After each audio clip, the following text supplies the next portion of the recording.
Hey guys, hang on a minute. I've just gotta fix the chat.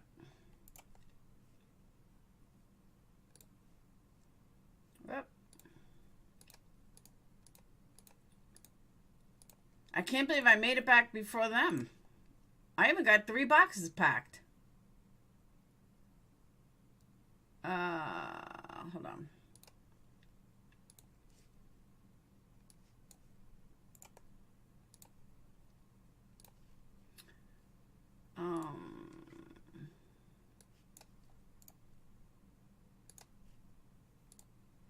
All right. We got chat moving. So let me show you guys, because a lot of you guys thought I was crazy. I'm not crazy. Check this out. Joan, you've covered the court for 25. Hang on.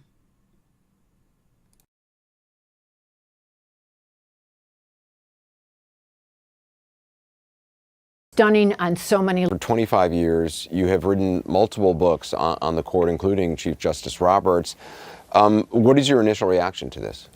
My initial reaction is that it's stunning on so many levels. First of all, just for what's happening in America, we're talking about 50 years of precedent that it appears now will definitely be thrown out the window. The Chief Justice of the United States was already concerned about the integrity of the court and public opinion of the court in this moment as abortion rights are being dissolved nationwide, appear to be being dissolved nationwide, and frankly, a lot of what's in this opinion does jibe with what I'd been hearing myself in my reporting, although I want to make clear that we have not authenticated this document ourselves, but we know that a lot of it rings true with what we've been told already. But to have it come out this way, to have this first draft, and it's typically it's one of many drafts that will be amended through. Hang on, Jay. What do you mean good? All right, let me state this. Let me state this loud and clear. I don't care if you're for abortion or against abortion. It's my motherfucking choice as a woman. I have to pay for that child. I have to raise that child. I have to do whatever I have to do for that child. No man or woman who doesn't help me raise my kid is going to tell me what the fuck to do with my kid. Sorry, not sorry. Not going to happen. Whoop. That's just not going to fucking happen. Sorry, but it's not. So even if you're against abortion, that's fine. If you're for abortion, that's fine. But nobody's going to fucking tell me what I can and cannot do with my body. Sorry. And that I'm stuck for the next, rest of my life raising a kid that I didn't want in the first place. Nobody has that fucking right. Nobody. And that's the whole premise of Roe v. Wade. The whole fucking premise is that you can't tell somebody, you're not going to tell me what I can do that I'm stuck with the rest of my life. It is my choice to make that decision. If I want to kill a baby, that's on me. If I choose to have a baby, that's on me. But a baby is not like buying a car. You can't give it up in a couple of years. You have to have it for the rest of your life. And believe me, they're fucking expensive.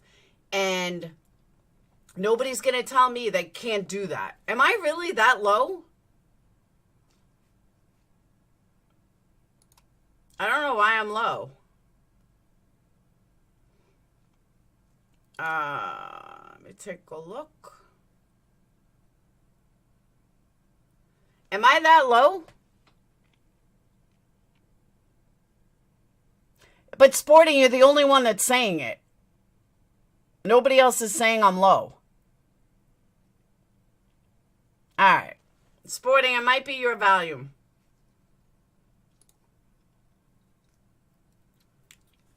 So, yeah, that shit pisses me off.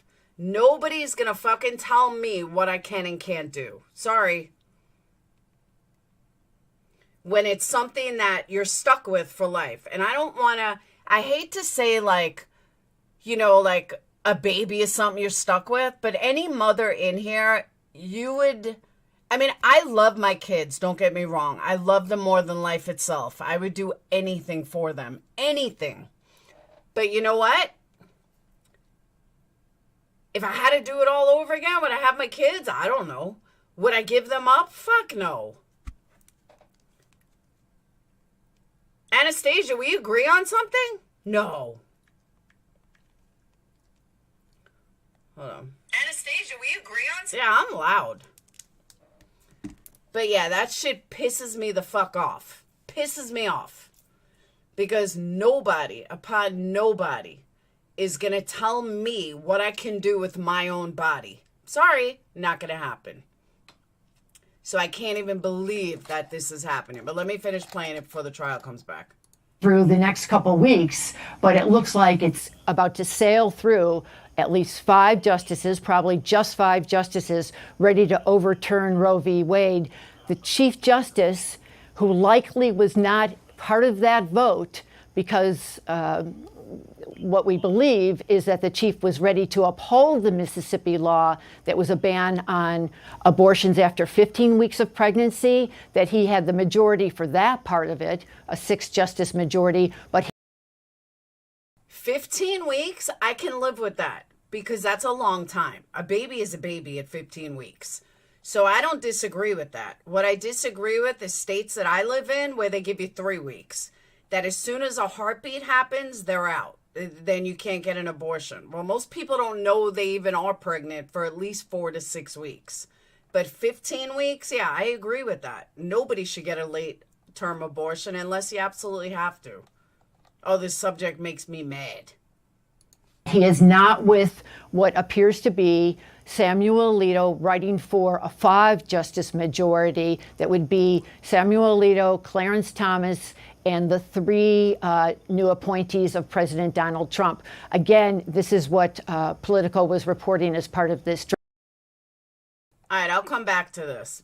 But 6 weeks, see, 6 weeks, though, that's too short. Most women don't know they're pregnant at 6 weeks, or they find out they're pregnant at 6 weeks, because you have a month, and then you miss your period, there's another 2 weeks. So that's 6 weeks right there. In Alabama, it's heartbeat, which is 3 weeks. Same thing, I think Georgia did the same bill. It's fucking crazy. But again, they're not paying for it. So I don't know how the hell anyone has a right. When they're paying for my child, and I mean really paying for my child, that's one thing. And again, I don't care if you're against abortion. You could be totally against abortion. But make that your choice to be against it. Nobody else's.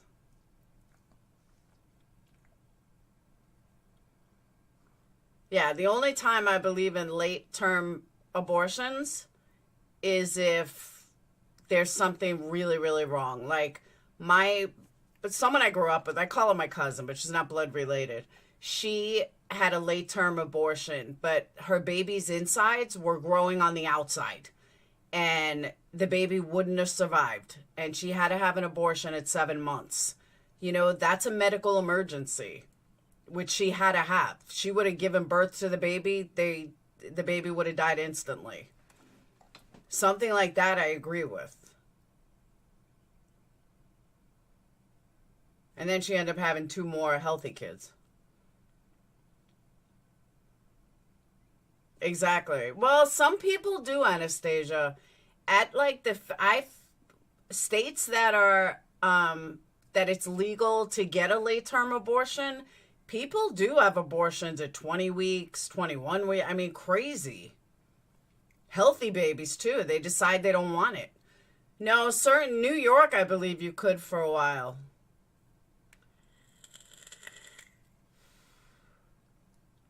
It's just crazy. I know you can't anymore. I'm saying when I was younger, I could swear late-term abortions were fine. But maybe I'm wrong.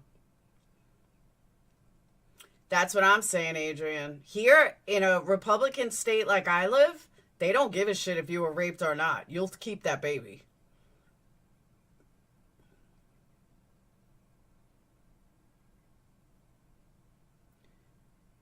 I mean, thank God where I live is much more like, you know, up and coming, and it's a lot of New Yorkers and stuff, so we don't really think like that here.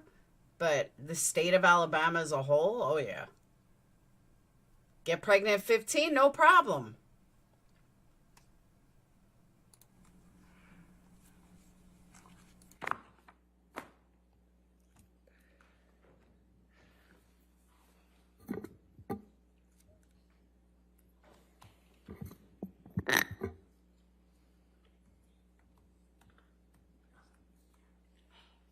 All right, we ready for the jury? Okay. Uh-oh, douchebag wants to talk again.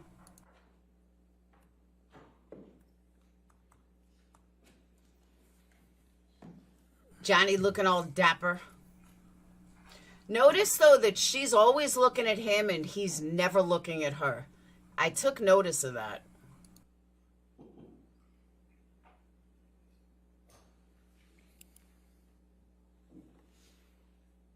Well, Tommy, that's like here. Our governor is like 90 years old.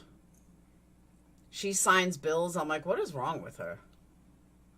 By the way, Fluffer has joined us today. He's laying on my lap. Well, I said your name. I said your name. He wanted to be part of the stream. Look at this judge. All right, thank you, ladies and gentlemen. All right, be seated. All right, the plaintiff has rested in the defense case. Your witness, Your Honor, I'd like to call Dr. Don Hughes to the stand. Dr. Hughes.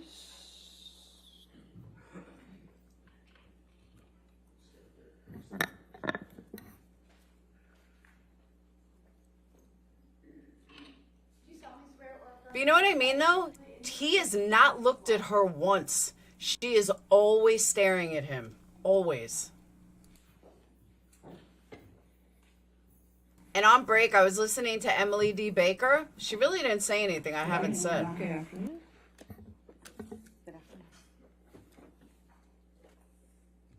I mean, she got more in legal terms of it, but as far as the overall gist, she said basically what we said, what I said.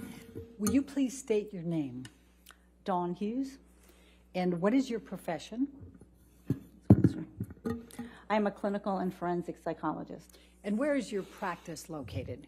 I practice in New York City. What is a clinical psychologist?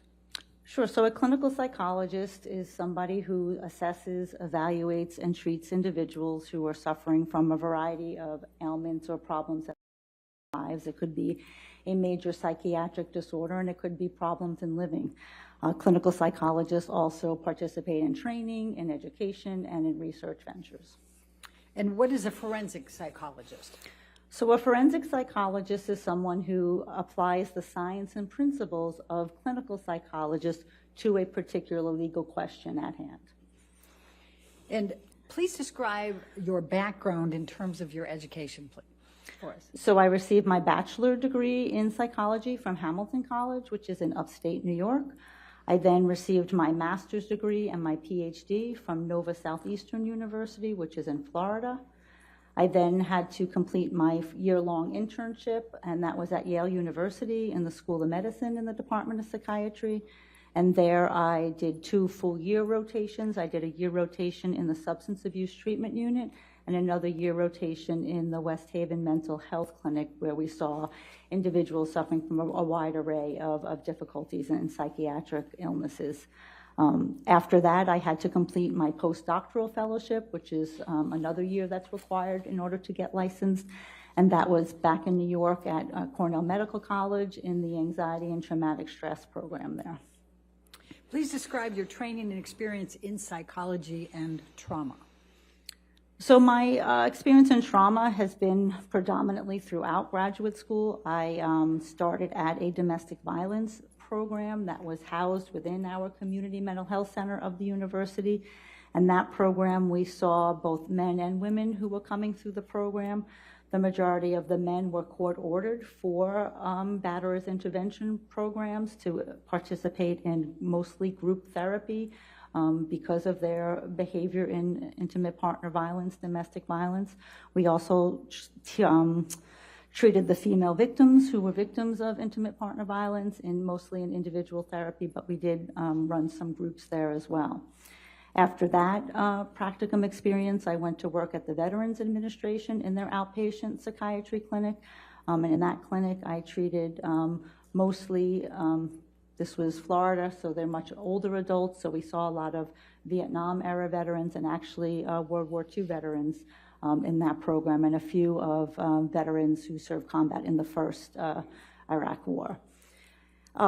Sort of overlapping in that time, I also was the research coordinator for the Child Sex Abuse Survivors Program, and that was also a treatment program that was housed within that same community mental health center. And we saw individuals, both men and women, who were coming for treatment to deal with the consequences, the psychological after effects of having been sexually abused as a child. After that, I completed my internship when I was at Yale at the substance abuse program, because we know there's a high concordance, a high rate of trauma-based disorders with substance abuse. I put together a group, a women's group of female heroin addicts, recovering heroin addicts, who also had either domestic violence or childhood abuse histories. So we did a dual substance abuse harm reduction model with the healing from the traumatic effects of the violence that they experienced.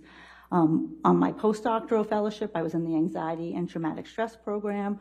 As the name sounds, we saw individuals who were suffering from trauma-based disorders and anxiety, mostly late adolescents and adults, men and women, from rape, sexual assault, violence. Some were simple assaults on the streets, being mugged, and things of that nature. I also did teaching and training for Victim Services, which is New York City's largest victim-based organization, who runs a lot of services for victims of domestic violence and shelter-based programs. And I did some education and training for them and teaching for a number of years. Thank you. Let's talk about your current occupation. What positions do you currently hold? So I currently have a private practice in Manhattan, and I also have a faculty position at Weill Cornell Medical College. I'm a clinical assistant professor of psychology in the Department of Psychiatry there. This is what we call on the voluntary faculty, which means you don't get paid, but you participate in bringing in the interns, selecting the interns for that year. In that program, I teach, I think for the past 7-8 years, the ethics seminar to the interns, and also participate in other didactics that they have.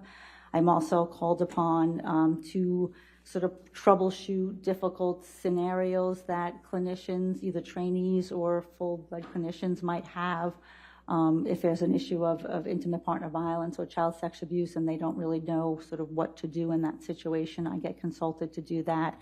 And then most recently, I was part of our program's COVID response team, where in pretty much March, April, May, June, July 2020, where New York City was the epicenter, we sort of mobilized and were really doing psychological first aid and helping our hospital-based workers deal with the stress and the trauma from seeing so much death and destruction because of COVID in those first months of New York City's COVID wave.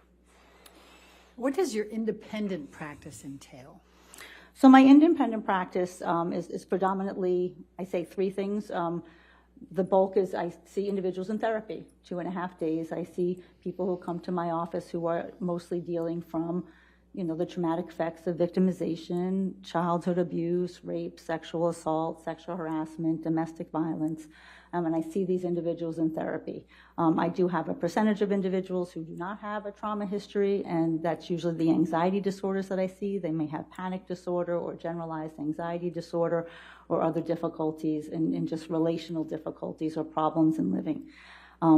The second big part of what I do is this, forensic psychology, like I am doing here today. I evaluate individuals who were involved in legal matters. I consult with prosecutors and district attorneys and U.S. attorneys on their cases, and just something that has to do with the legal system.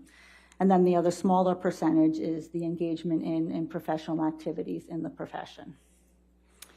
Do you have any areas that you specialize in? Yes, I specialize in interpersonal violence and traumatic stress. And what is interpersonal violence? So interpersonal violence is the umbrella term for when one person does something violent or abusive toward another. And that includes domestic violence, childhood sexual abuse, rape, sexual assault, sexual harassment, physical assault. All of those type of behaviors we understand as interpersonal violence. And then the traumatic stress is the consequence of that. What happens to individuals when they experience these sort of life-altering events, these really adverse life events? Traumatic stress is one of the outgrowths and the psychological consequences that people have when they've been exposed to these type of traumas. So intimate partner violence, rape, and sexual assault are major areas of your focus of practice? That's Is that correct. fair to say? Objection leading. I'll sustain the objection. Okay. I'll just move on. What types of patients do you treat in your private office? So I treat adults, mostly men and women in my practice. I sometimes will treat late adolescents, 17 or 18. They'll come to me usually after a rape or sexual assault, and I'll treat them in short-term treatment. But mostly adults who are, have sustained some kind of traumatic event in their lives. Approximately how many victims of interpersonal violence have you examined or personally interviewed over the course of your career? Hundreds upon hundreds. And how many years have you been practicing? Well, I started practicing in graduate school in 1992, and I was licensed in 1996, so 25, 30 years. Okay. Are you board certified? Yes, I am. Please describe to the jury what board certification means and what you are certified in.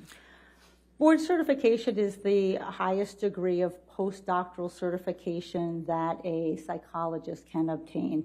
And I am board certified in forensic psychology, and that means that I have just amassed a competency in the area of forensic psychology.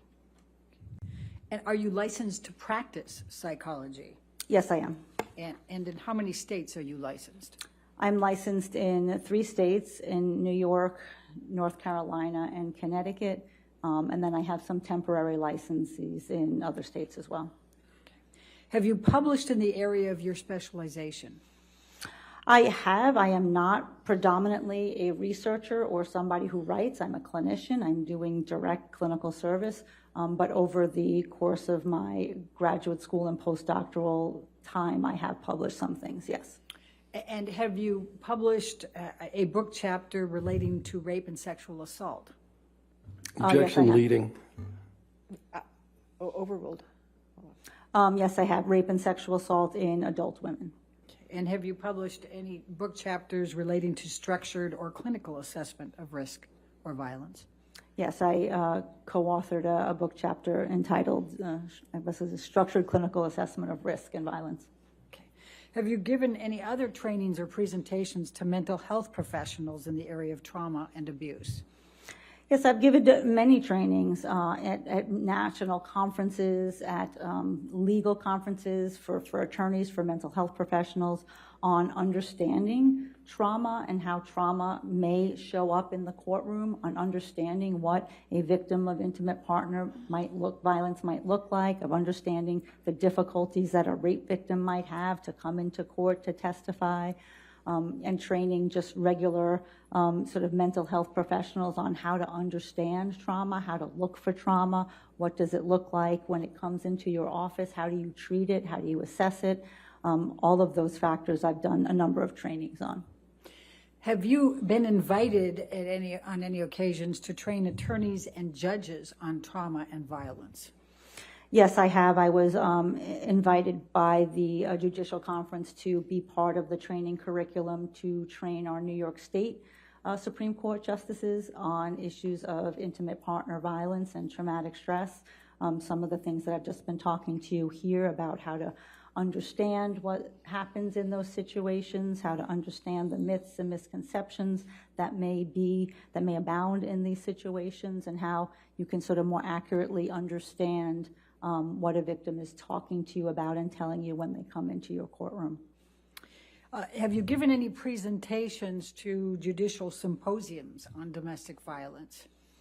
Yes, I've also been, contacted by, sometimes judges will have symposiums in their courtroom. They will make a decision to hold a particular symposium on particular topics, and I was, asked to come do presentations for judges on numerous occasions. And what, if any, presentations did you do on understanding women's use of force in IPV? That was a recent presentation. I think that was invited by one of the judges of the Office on Domestic Violence in New York. And the title is When Women Use Force in Situations of Intimate Partner Violence. And my topic was to talk about the complexities of that issue and what does that look like and how can we differentiate if both people are fighting. How do we know that this is intimate partner violence? So what does the research tell us about that? How do we understand that, and how can we really accurately assess that? And that was sort of the bulk of what that training was about. What professional organizations do you belong to? I belong to a number. I belong to the American Psychological Association, which is the largest body of psychologists in the United States, over here, headquarters in DC. Because it's so big, there are subdivisions of American Psychological Association, so I belong to the Division of Trauma Psychology. I belong to the Division of Psychology and the Law, the Division of Psychologists in Private Practice. I belong to other organizations, the International Society for Traumatic Stress Studies, which, as the name says, it's an international society where we are interdisciplinary, mostly psychiatry and psychology, researchers and clinicians, to really understand and further our awareness about trauma and traumatic stress. I belong to the International Society for Trauma and Dissociation. I belong to the Anxiety Disorders of Association of America. I'm a fellow in the American Board of Forensic Psychology. I don't know if I'm forgetting any. Okay. Are any of these specific to interpersonal violence or trauma? Well, clearly the trauma division of the American Psychological Association, the International Society for Traumatic Stress Studies, and the International Society for Trauma and Dissociation. And then also the Anxiety Disorders of Association continues to talk about trauma because prior to this new DSM-5, PTSD was originally categorized under the anxiety disorders. So there are still colleagues and researchers in the anxiety disorders organizations who talk about PTSD and trauma. Do you hold any leadership roles in these organizations? Yes, I am currently the president-elect of the Trauma Division of the American Psychological Association. That is an elected position. You have to be elected by our membership. And now I serve as with the presidential trio. So there's three of us. You serve with the immediate past president, the current president, and the president-elect. So it's a 3-year term. And what we try to do is continue to disseminate best practices in trauma psychology and also interface with the larger American Psychological Association organization to continue to disseminate best practices and have just a voice for trauma psychology with our larger body and policy making. I've been involved in the Trauma Psychology Executive Board since its inception. I was a founding member of that division. I served as a membership chair, a program chair, an awards chair. I was the APA Council of Representatives, which means I was also elected to serve a 3-year term and sit on the governance board of APA, representing the Division of Trauma Psychology. So I've been very actively involved in the trauma division. And what is the Division of Trauma Psychology? So the Division of Trauma Psychology are psychologists who come together who want to disseminate best practices in trauma psychology. We want to make sure that we have our finger on the pulse of research and evidence-based interventions for people who are struggling with traumatic events that have happened to them. Okay. Have you served in leadership positions of other professional organizations? Yes, I was. There's a New York City-based organization. It's called the Women's Mental Health Consortium, and that's also an interdisciplinary organization. It's psychology, psychiatry, nursing, social work, and this was formed in order to give women sort of a referral base and more information about mostly like reproductive psychiatry. We know that certain difficulties and psychological difficulties that you have can erupt when you're pregnant or postpartum. So we wanted to have a number of resources available to women in the New York City area. I was a membership chair there for a number of years, and then I was the president of that organization, I think 2009 to 2017. I don't have my CV, but I think that's about right. Why is participation in professional organizations important in your field? Well, it's important to me because I do believe very much in service. I do believe very much in giving back. I do believe that it's important as a psychologist who believes strongly in trauma psychology and helping people that I can be part of a voice at the table, part of that push to get policy and understanding, especially with the insurance companies, to make sure that people are getting, the appropriate care that they deserve. So it's something that just has always been part of my life in varying degrees. And as a psychologist, I feel like it's a very rewarding part of my job. Do you attend professional conferences? Yes, I do, typically multiple times a year. Of course, COVID threw a little bit of a wrench in that since some things are virtual, but yes, I routinely attend conferences. And why do you think that's important? It's important to stay abreast of developments in the field. It's important to meet with your colleagues across the country and see what they're doing and what they're hearing and what's working and what's not working. So when you're at a conference and somebody's presenting new or novel research, then you can take that information and bring that back to your clients and bring that back to my forensic work. So it absolutely enhances the work that I do. Have you ever been qualified to testify in the field of psychology as an expert witness? Yes, I have. How many times? I was first qualified in 1998, so since then, about 50 times. Okay. And how often in that 50 times has the specialty been in interpersonal violence and traumatic stress? Probably more than half. Okay. Have you ever worked for or testified for the prosecution in criminal matters, like the District Attorney's Office, U.S. Attorney's Office? Yes, I have, frequently. Okay. Do you testify for both sides in lawsuits, plaintiffs and defendants? Yes, I do. Have you ever worked on other cases that didn't go to trial? Many. Okay. Have you ever found an individual that you evaluated did not suffer from the effects of interpersonal violence or PTSD? Frequently. Okay. Have you ever not been qualified in court where you have been proffered to qualify as an expert in the court? No. Okay. Your Honor, I would at this time move to qualify Dr. Hughes as an expert in forensic psychology with a specialization in interpersonal violence and traumatic stress. All right, any objection? No objection to qualifying her as an expert in forensic psychology. All right. More specifically, forensic psychology with a specialization in interpersonal violence and traumatic stress. Any objection? No. All right, so moved. Thank you, Your Honor. Dr. Hughes, please tell the jury what domestic violence, intimate partner violence means. Sure. So I'm probably going to be interchanging the language domestic violence and interpersonal violence, and for purposes here, these are the same thing. So intimate partner violence is a pattern of manipulation, fear, and coercive control that happens within an intimate relationship.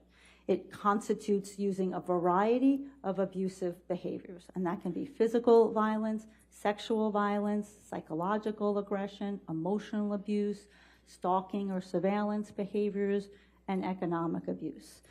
The abusive behaviors occur over time, not all at once, and they're also interspersed with very normal times, times without violence, times with love and happiness, and it's this interpositioning of the violence with the love and the abuse, with the love and the care, that makes it very difficult for a victim to extricate herself from that situation and from that relationship. And what would you say is the overarching dynamic of these relationships? So the overarching dynamic is the abuse of power and control of one person wanting to have dominance in that relationship, say over most things that the couple or that the victim does or does not do. Please tell the jury what coercive control means. So coercive control is a tactic of victimization. The goal of it is to establish dominance. What coercive control does is that it imposes negative consequences for noncompliance with your partner's expectations or demands. And what that does is it erodes away at the victim's autonomy and her independence. What is physical violence? So physical violence is when one person uses their body against the body of another with the intent to cause injury or harm. That can be push, shove, slap, kick, punch, beat up, meaning multiple types of physicality in one instance, throw, slam into a wall, push into something hard that you could hurt yourself. Clearly, use of a weapon would be a physically violent act as well. Does size and strength matter between the parties? Yes, very much so. This is very well documented in the literature about violence and abuse in relationships, and that's just physics. That's just proportional force. That if a 185-pound man is going to push a 120-pound woman, that's going to feel quite different than a 120-pound woman pushing a 185-pound man. And it's just about proportional force and the size and strength differential. And that is why specifically, if you look at wrestling or boxing, they match weight classes. And they do that for a reason, because they know that it's not fair if somebody is bigger and stronger than the other. So it's certainly not the only factor, but it is a factor that one has to consider if a relationship is violent. What is Bullshit, bullshit, bullshit, bullshit. I know little girls that could kick the shit out of a 6-pound fucking dude. So this woman just lost all credibility with me. Sorry, not sorry. She is just saying, she's giving an overall perspective of weight class. And she's right in general terms. General terms, she's right.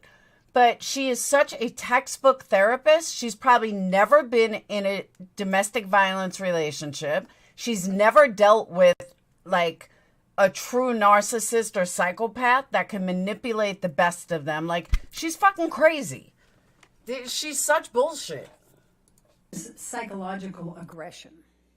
So psychological aggression is threats and the imposition of threats with the intent to control someone's behavior. So it's doing a threat so that you will modify your behavior and do what your partner wants. Some psychological aggression techniques are intimidation, slamming your hand on a table, punching a wall, throwing something, mumbling under your mouth, cursing, screaming, sort of these high emotional valence type of activities that can cause a victim to feel afraid and feel intimidated. And then if there has been an act of physical violence where that contingency has already been established, that this person, your partner, has said, okay, I not only have the ability to use violence against you, I also have the willingness to do it, the intimidating tactics take on greater flavor. They take on greater salience. They mean more because you know what could be coming down the pike. What is emotional abuse? So emotional abuse functions to denigrate a person's sense of self-worth and their self-perception. It's about name-calling, being very mean-spirited, putting yourself down, using gender-based language that's offensive, racial slurs, all types of behaviors to really make a person feel less than they actually should. And what is sexual abuse? So sexual abuse in an intimate relationship functions to establish dominance and establish power.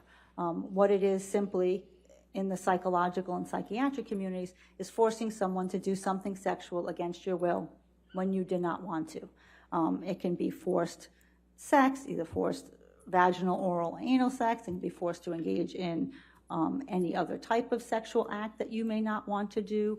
And when I say force, it doesn't mean it has to have physical force. There's a lot of psychologically coercive tactics that are used that many... Okay, but Johnny Depp did not rape her. Johnny Depp did not sexually abuse her. Give me a fucking break. Many times when violence has already been established in the relationship, the victim often feels that she can't say no for fear of reprisal, for fear of retaliation, for saying no to those acts. So sexual abuse, does happen in intimate partner relationships. A lot of people don't want to talk about it, and they don't want to ask about it because it makes people very uncomfortable. Is digital penetration of the vagina sexual abuse? Action leading. What, if any, role does digital penetration of the vagina play in sexual abuse? If it is non-consensual, then it is abusive. What, if any, penetration of inanimate objects into the vagina plays a role in sexual abuse? Again, the operative word is consensual. If you are not consenting to those acts, then it is sexually abusive. Is there a distinction between sexual violence and sexual abuse?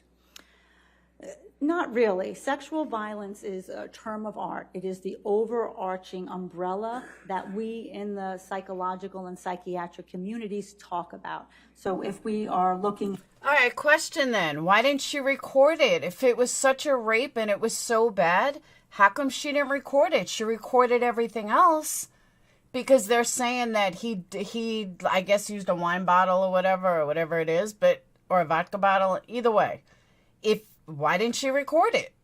I mean, literally, she recorded everything he's ever done. I would think that would be something to be recorded. So that's why I don't believe it. At our diagnostic and statistical manual and say what are the traumas that could cause PTSD, it's listed as sexual violence. So it's an umbrella term that allows us to understand it could be childhood sexual abuse, it could be a rape, a sexual assault, it can be sexual abuse in an intimate relationship. So it's really just an overarching term that we use in the field. What are I'm sorry. Dreamcatcher it is, though. I'm going to tell you why. Then I'll stop pausing, and I'm sorry I keep pausing. Dreamcatcher, the reason why it is because all of this allegedly happened before she married him. So if he did all these things to you, then why'd you marry him? That's why I say what I said. If all this happened after they were married, I get it. And I would totally have a different scenario. But all of this happened before they were married. So why did she marry him? So it doesn't mean, I think people often mistake it to mean that when you are being sexually abused, that someone's punching you or someone's hitting you or someone's doing something like that because you hear the violence. It does not mean that. That could happen, but that term does not require that, nor does it mean that. What are stalking or surveillance behaviors? So stalking and surveillance behaviors are a common tactic of typically men who use violent behaviors in an intimate relationship. What they do is they allow the woman to know that wherever she is, wherever she goes, he's going to know. I'm going to maybe look at your phone, see who you're talking to, track you on Find My iPhone, look at your Instagram, look at your emails, really having a way of knowing all of the personal information about you. And what that does, it again erodes the victim's autonomy and it erodes her sense of privacy. She doesn't feel that wherever she can go, that somewhere he's not going to be part of her life in a very objectionable way. Sometimes there's the pop-ins. They'll show up at places that... All right, last stop, I promise. But you got to remember something, Kiki. Keep this in mind. Definitely keep this in mind. He was the one, not her. Hey, Bonnie. He was the one that was saying, hey, I'm going to go now. I don't want to escalate this. And she was the one saying, no, you're not going to leave. You're not going to leave. He was the one that wanted to walk away. I know, right? He was the one that didn't want to escalate fights. That tells me right there, he's not this abuser. Abusers don't walk away. Abusers fight. She was the abuser. She was the one doing every single thing that this woman is accusing him of, or not really accusing him, but trying to implicate that it was him doing this. But even on the video, I thought it was a witness is saying now, I looked up. No, you know what I'm saying though? That it is... in all of her recordings, he's always the one trying to get away from it. He's always the one that doesn't want to fight with her. He's always the one that's like, give me a break. What I found out a couple of minutes I listened to on break is that he was abused by his mom. I'm sure a lot of people that follow Hollywood stars would know this, but he was abused by his mom pretty heavily, which is why he walked away, why he would always walk away. That they're not supposed to be and that we don't want them to be, just as a way of checking. Sometimes they'll have friends or family check up on their partners to make sure where they are. What time did you get home? But you didn't turn off your phone at this time, but you came in the door this time. Like all of the sort of constant questioning and interrogation about an individual's whereabouts. What about economic abuse? What is that? So economic abuse is a way to, again, continue to maintain control over your intimate partner. Sometimes it's withholding information about the finances, of not letting you have access to the finances. If you can't have access to a credit card or a checking account or, Apple Pay on your phone, then you're rendered usually much more economically dependent on your partner, and that limits tangible options for you. For individuals where that sort of tangible options isn't there, we see the economic abuse or the economic restriction when one partner refuses to share any information about the funds. So it's not like I can't go shopping because I won't have money, but I don't have any decision making in our family money. I don't have any idea of what we're doing in our family vis-a-vis our finances. So it's a way of definitely keeping that very separate and not in a consensual. Some couples make that choice. One person does all the money, that's fine. But when it doesn't come from a place of consensual choice making, it can be abusive. So you just described a number of these abusive behaviors. Are all of them present in every domestic violence relationship? Right. No, they're not all present in everyone, and that's why it's very important to do a thorough assessment of a relationship that may be mired in violence to see which ones are present and which ones have a great impact in the relationship, which ones are sort of making the structure of this relationship. After a sexual assault in an intimate relationship, how might a victim in those circumstances interact with her partner? So this is one of the myths that people say, well, if she was sexually assaulted by her partner, she would have just left. And nothing could be further from the truth. That's not what happens, especially when it's your husband or your boyfriend or your partner. So what women do is they bury it. They compartmentalize it. They put it away, they avoid it, because then they continue to reach out for the kind and the loving man that they got into this relationship with. The problem is that it does fester belief and causes more sort of psychological distress in the victim. What, if any, role can shame or humiliation play in this coercive dynamic? So that's one of the emotions that the victim is usually trying to suppress and compartmentalize and avoid and put away. One of the most frequently felt feelings after something so incredibly humiliating and violating is shame. And shame is a very sort of difficult emotion for people to have to live with and to have to experience. And then a lot of times what we see in these relationships, especially ones where sexual assault is perpetrated, there's typically the emotional abuse as well. So now if you're called names like a whore and a slut and easy and fat, and you're feeling the shame from the sexual assault that just happened, it sort of acts as a compounding effect, and it sort of kind of slowly deteriorates the psychological functioning of the victim, and where they're just really trying to get back to the good guy, get the good guy to come back, but they're suffering these symptoms underneath. What about intimidation? What role does intimidation play in the coercive control dynamic? Intimidation is one of the huge factors that we see in coercive control. Again, the goal is to get your partner to do what you want them to do. And if you've established that you can use violence and other sexual violence and physical violence, slamming your hand on a table, throwing a glass, breaking a door, throwing anything, causing a fit, yelling and screaming, that can rise the fear level in a victim that she may modify her behavior quicker, and he might not need to use physical violence because he's already established that fear is there.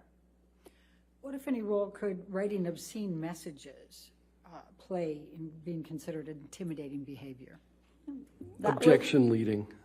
I said, what, if any, Your Honor? Overruled. I mean, certainly writing obscene messages to your partner could absolutely be an intimidating behavior. What, if any, role does emotional abuse or degradation play in the dynamics? So emotional abuse and degradation, as I stated before, functions to decrease your sense of self-worth. It decreases your sense of agency. It makes you feel bad about yourself. And when you feel bad about yourself, you're less likely to actualize and see options for leaving. You're so sort of mired in this dynamic of abuse that you come sometimes to believe the bad things that the person is telling you about. So, you know, maybe I am not talented and fat and lazy and stupid, and it interferes with that ability to problem solve and figure out, you know, can I get out of this relationship? And sometimes you feel you don't even deserve to get out of the relationship when the abuse is so chronic and so repetitive.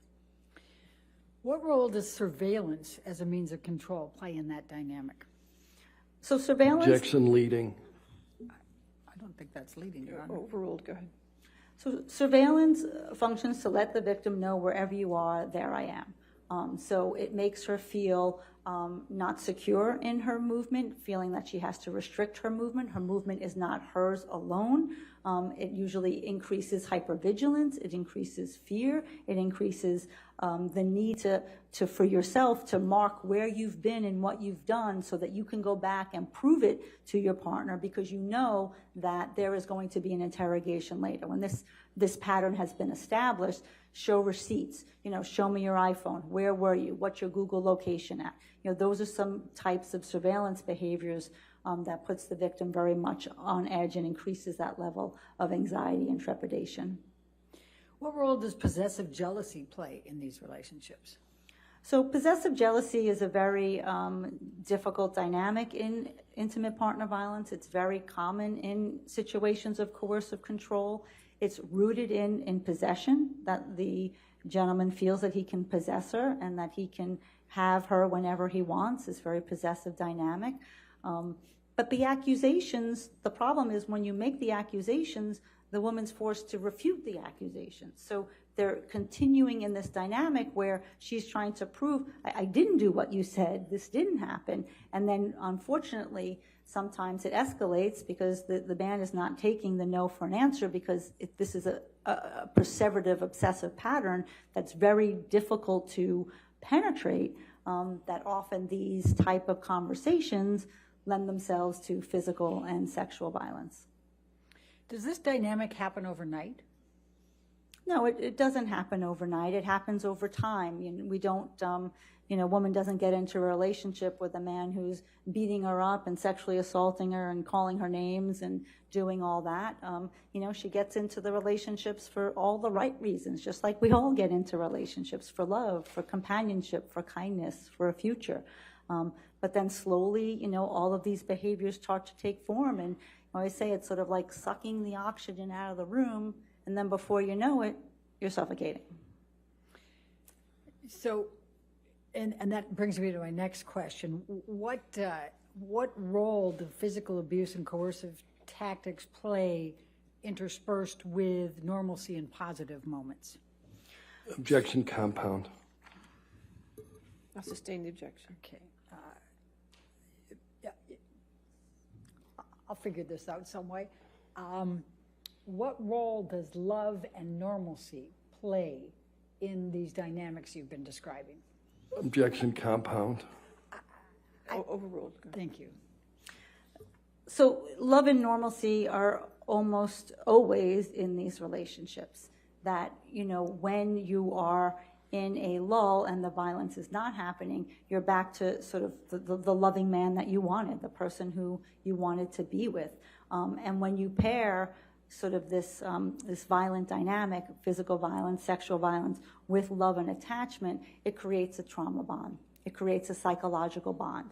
An emotional dependency is created. So it makes it very difficult for the victim of the abuse to sort of extricate herself from that relationship, and for her to even believe, frankly, that takes a lot of time to even believe that she can, and that she should. And what, if any, role does that dynamic you've described have in the victim thinking they can fix the problem? So what do we know from the research? The research with working with battered men who come into treatment is that the only person who can change the abuse is the abuser. So no matter what the tactics that the woman uses, she's trying to do all these different things to fix him, to have him not be violent, to have him not be sexually violent, to have him not be obsessively jealous. And all those things don't change his behavior because it's up to him to change his behavior. And this was played out a million times in the batterers intervention groups that I led. And the men would tell us, it doesn't matter what she does. I don't care. So the problem is that the woman continues to think that she can fix it, and yet she can't.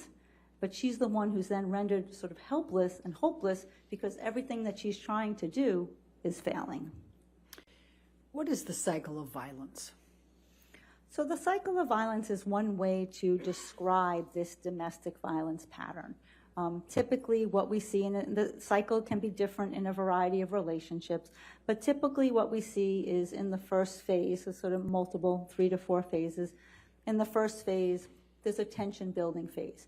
You're sort of starting to feel that apprehension. He may be throwing his papers on the table a little more. He may be slamming the fridge door a little more. He may be mumbling under his mouth a little more. He may grab a glass a little more forcefully than he normally is.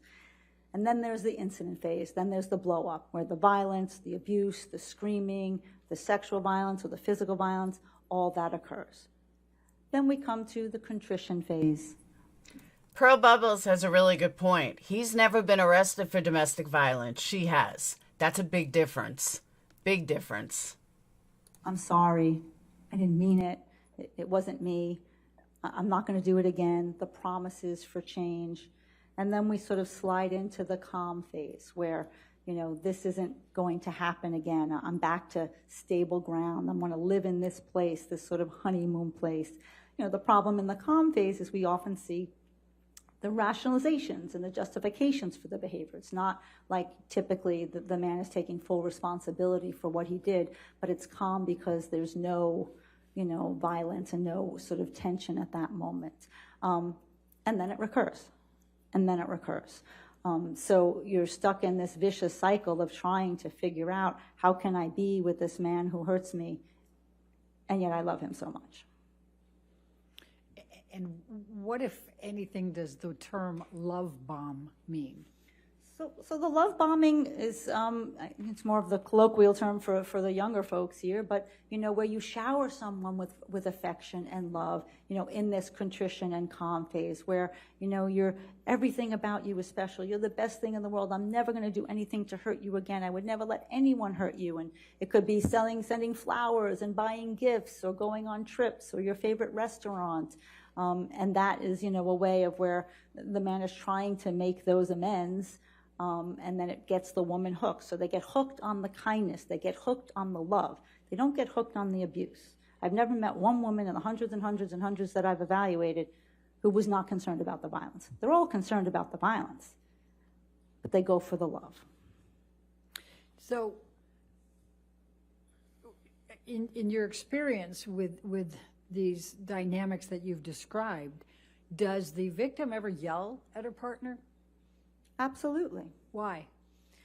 We know from the research that women use verbal and physical acts of aggression in these relationships. That's not uncommon. This has been researched for 5 decades. And a woman may yell at her partner because she's angry. And anger is a very normal emotion to having been abused. She can also be afraid, but they don't have to be mutually exclusive. We can absolutely, as human beings, feel 2 or 3 or 4 different emotions at once. People do often say to me, oh, she would never yell at him if she knew he was going to hit her. And that's not true. That's just patently not true. That's not supported in the research, and that's not supported in my clinical practice. The problem is there's a classic double bind, and the violence has been so normalized in the relationship now. She gets hit if she does yell, she gets hit if she doesn't yell. So for women who feel at certain moments that they need to preserve some sense of their autonomy and their independence and stand up for themselves, they will yell and they will fight back, even though the risk of violence is there. So it doesn't mean that she's not afraid and that she's not concerned about the violence. And it doesn't mean she doesn't also use placating and compliance strategies most of the time as well. Does in the cases that you have and in your experience, does the abuse typically take place in front of others? No, I mean, this is classically what we talk about behind closed doors. Most of the intimate partner violence, the domestic violence, happens, in the privacy of your own home. So sometimes we see the remnants of it, the after effects, or victims talk to their friends or family about it, but very rarely are you seeing it happen, the actual blow-up phase happen in the middle of witnesses and other people. What does the term bystander effect mean? So bystander effect means what happens when people are aware that domestic violence is happening. What happens when they're aware, even if they're not seeing it, that it could be happening. And what happens is we know that it's very difficult for people to stand up and say something. It's very difficult, especially in situations where there's a larger community of folks and the person who perhaps is perpetrating the abuse is the leader of that community. It becomes very difficult to go up against that, to go up against the head honcho of the community. People are very fearful of losing their jobs. I've seen this time and time again in the cases that I've worked on, either the Boy Scout cases or the clergy abuse cases, all of those type of cases where the USA Gymnastics, where when we go back and we look, we see people knew. But the secretary doesn't want to lose her job. She has kids to feed. The guy who, checks you in, he doesn't want to lose his job because he has a mortgage to pay. So people are quiet and they don't say anything. And then other people are very, it's a very worrisome dynamic. They don't want to put their foot out there if they're wrong, and maybe I didn't see it right, or I don't really know what happened. I certainly am not going to jeopardize my job if I don't really know what happened behind closed doors, even if I see a trashed room or a bruise. And then people still believe it's a family matter. It's between Amber and Johnny. Let them figure it out. I'm not going to get in the middle. So those are dynamics that happen. What's the objection? Motion to strike. What's the objection? We identified two names in the answer. Overruled. Next. Thank you. Question. Did you finish your answer? Yes, I believe so. Okay. What about mutual abuse? What is that? What role does that play? Before we play that, let me just say that it's not that hard to become an abuser when dealing with a narcissist or psychopath. Just saying, sometimes you can act a certain way your entire life, and when you're in a relationship with someone that is toxic like that, it's not hard to become an abuser. Just saying. Not saying it's right. I'm just saying. So mutual abuse isn't really a term of art that we use. What we look at is situational couple violence and intimate partner violence. And when we look at situational couple violence, that really does characterize the majority of types of violence and abuse that happens in relationships. That's when a couple gets out of hand. They may push, shove, slap, yell, say some things that they don't want. And it's not that those behaviors are okay, but those are sort of what our larger scale community-based studies say happens in these relationships. That's distinguished from intimate partner violence, what I'm talking to you about, that has this constellation of symptoms and is rooted in the abuse of power and control. Is there research that addresses this mutual abuse? Yeah, there's research that addresses what does gender symmetry look like, male and female. Are they the same? And there's certainly, as I said, research that on the lower end types of violent behaviors, push, shove, slap, we may see similar rates between men and women.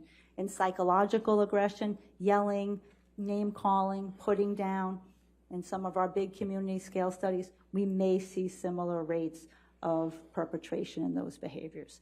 But then there are, other situations where we don't have gender symmetry. And what the research talks about very clearly is you have to examine context. You have to examine the differential of power and control and coercive control in the relationship to make a full determination. Do women use violence in relationships? Yeah, absolutely. Again, we've known this for 5 decades in our research. We've been studying this since the 70s. And when we look at what happens, women do report their use of violence. The majority of violence that we do see is what we call reactive violence or self-defensive violence, or sometimes violence that's perpetrated independently of an assault, of something that's going on. But mostly that when the partner begins to become violent, then she may become violent and fight back. And that's not an uncommon dynamic, that if somebody is being pushed or shoved or hit, that a person would fight back. That is. Okay, is this woman dumb? If a woman is in a highly abusive relationship, no, they don't fight back because they're afraid they're going to die. And we're talking physical. I'm not talking mental abuse or financial abuse. I'm talking just physical. Most people that are abused do not fight back. So I don't know where this woman is coming up with this information, but statistics show this over and over and over. A woman who's really physically abused does not fight back. I don't know where she's getting her info. Been established in the research. And what, if any, effect does that have on changing the power dynamics or the structure? Well, you have to find out, does it? Does her use of violence change the overarching power structure of coercive control and violence and abuse in this relationship? And you have to examine those variables to see, does it or does it not? Can men be victims of intimate partner violence? Absolutely. Certainly, we know that we have to be careful of gendered stereotypes. We can't go in and think, oh, only the woman is the victim and only the man is the perpetrator. That just does not comport with the research. We know that the research also shows that we can have domestic violence in same-sex relationships. My very first case was a same-sex domestic violence homicide in Brooklyn. That was in 1998. So I've been examining and treating individuals in a variety of types of violent contexts. So we have to be careful that that bias doesn't get in our way when we're evaluating a particular situation in a particular case.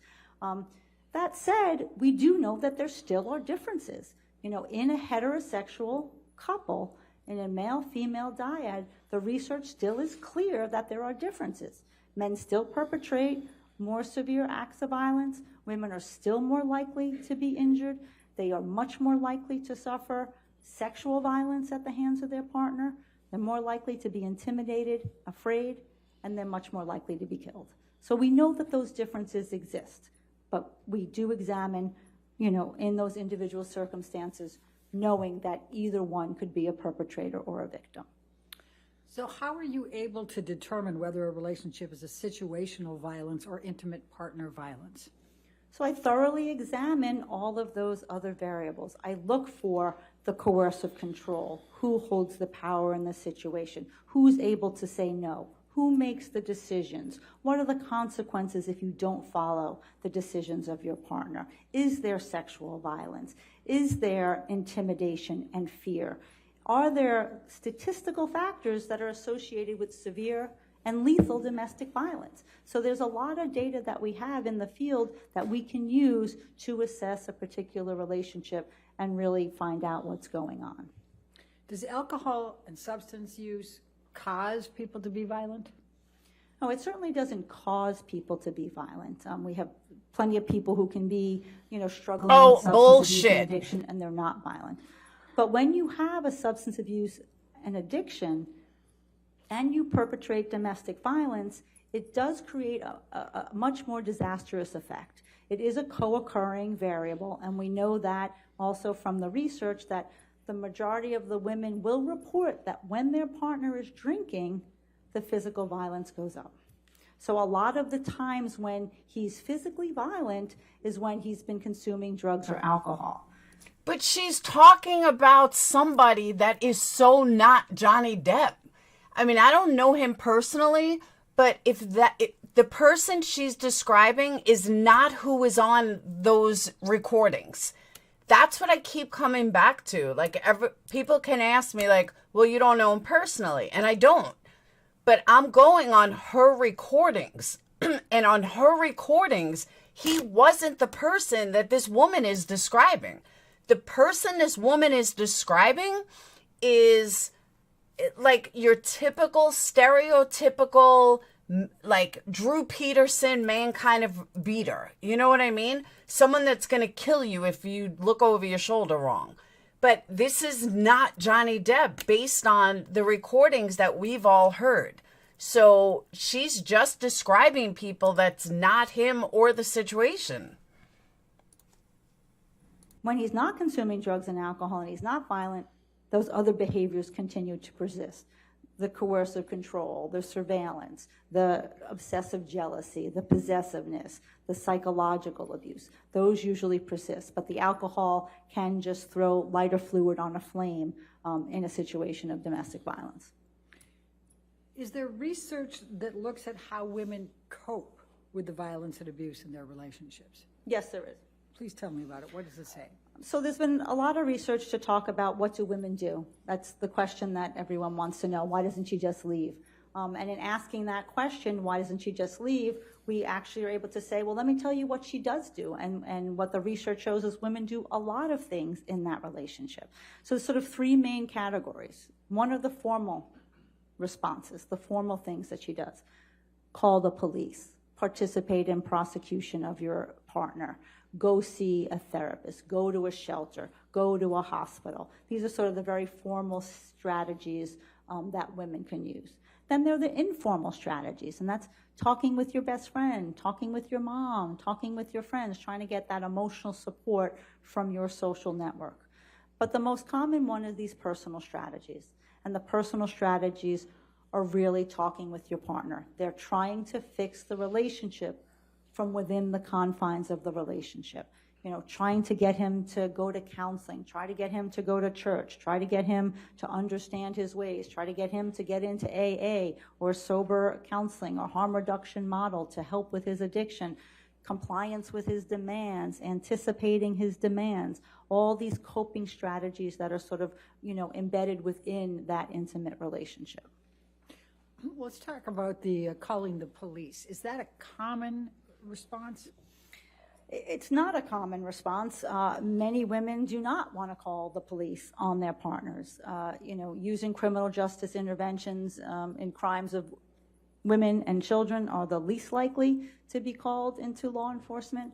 And most of the time when the police are called, it's because a particular incident has got out of hand and she feels unsafe. And the only way that she feels I can get this incident to end and stop is by calling law enforcement. Oh my God, Neon, you're 100% right. She shit in his bed. That's not abuse?